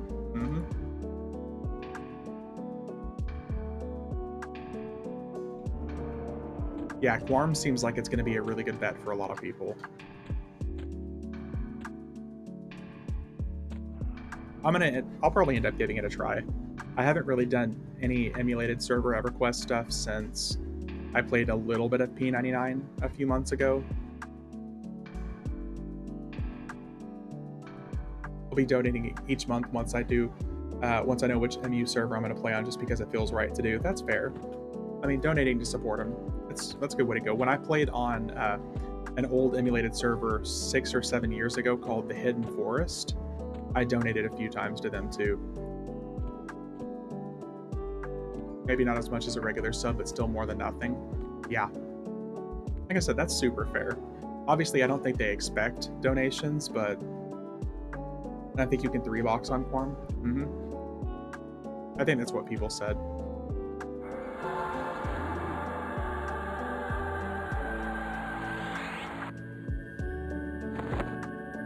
Alright, we're going to be an Ixar for a little bit.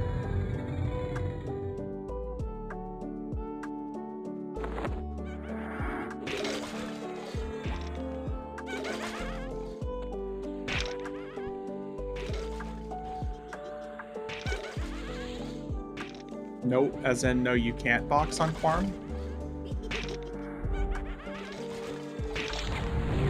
Maybe I'm thinking of TAC-P instead. Because I think it's TAC-P that you can box on. It's one of the two.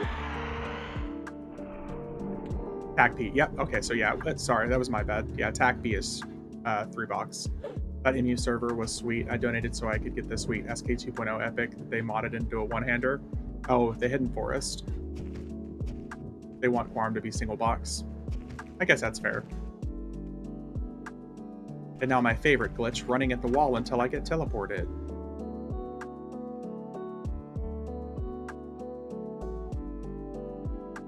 And I mean, I guess that makes sense, especially since it's going to be a newer server at first. It's probably going to get like kind of an influx of people, so you really won't need to box.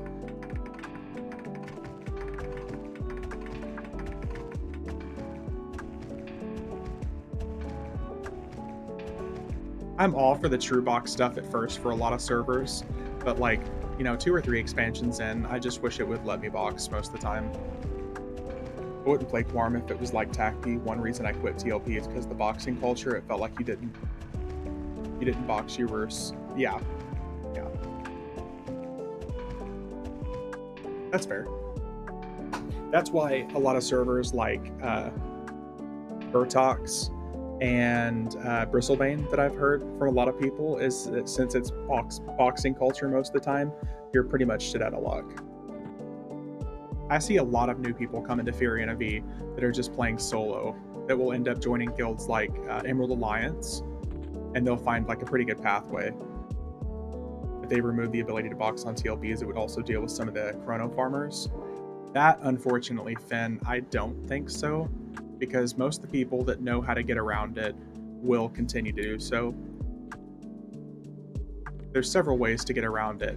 Unfortunately, it'll be utilized.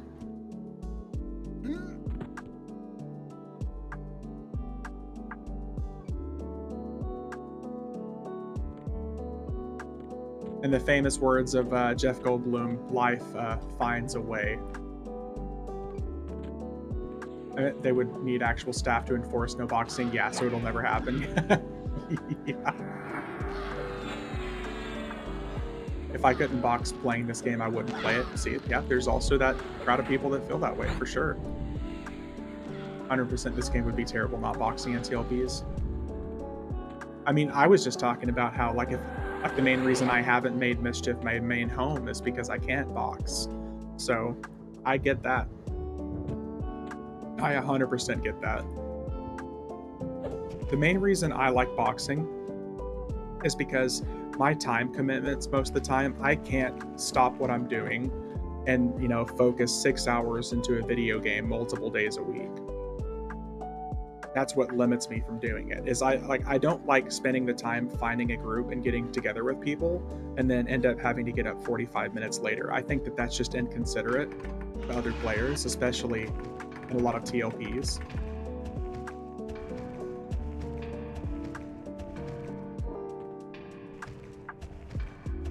So I just don't like the time commitments required for no boxing. I like boxing because if I want to put a group together and run and do something, I can do it for 45 minutes, an hour, and I'm happy. Why I like solo classes, yeah. I 3-box on Mischief, I have since day one. See, if I had a couple extra computers, like I have one extra computer that I could box with, and I did for a little bit, I'm just much more of like a... I like doing it all on one machine with one keyboard. And I know there's a way to get around that with like virtual desktops and stuff like that. But yeah. I just like the simplicity of Alt-Tab. Alt-Tab, move, attack. Alt-Tab, move, attack. Alt-Tab, heal.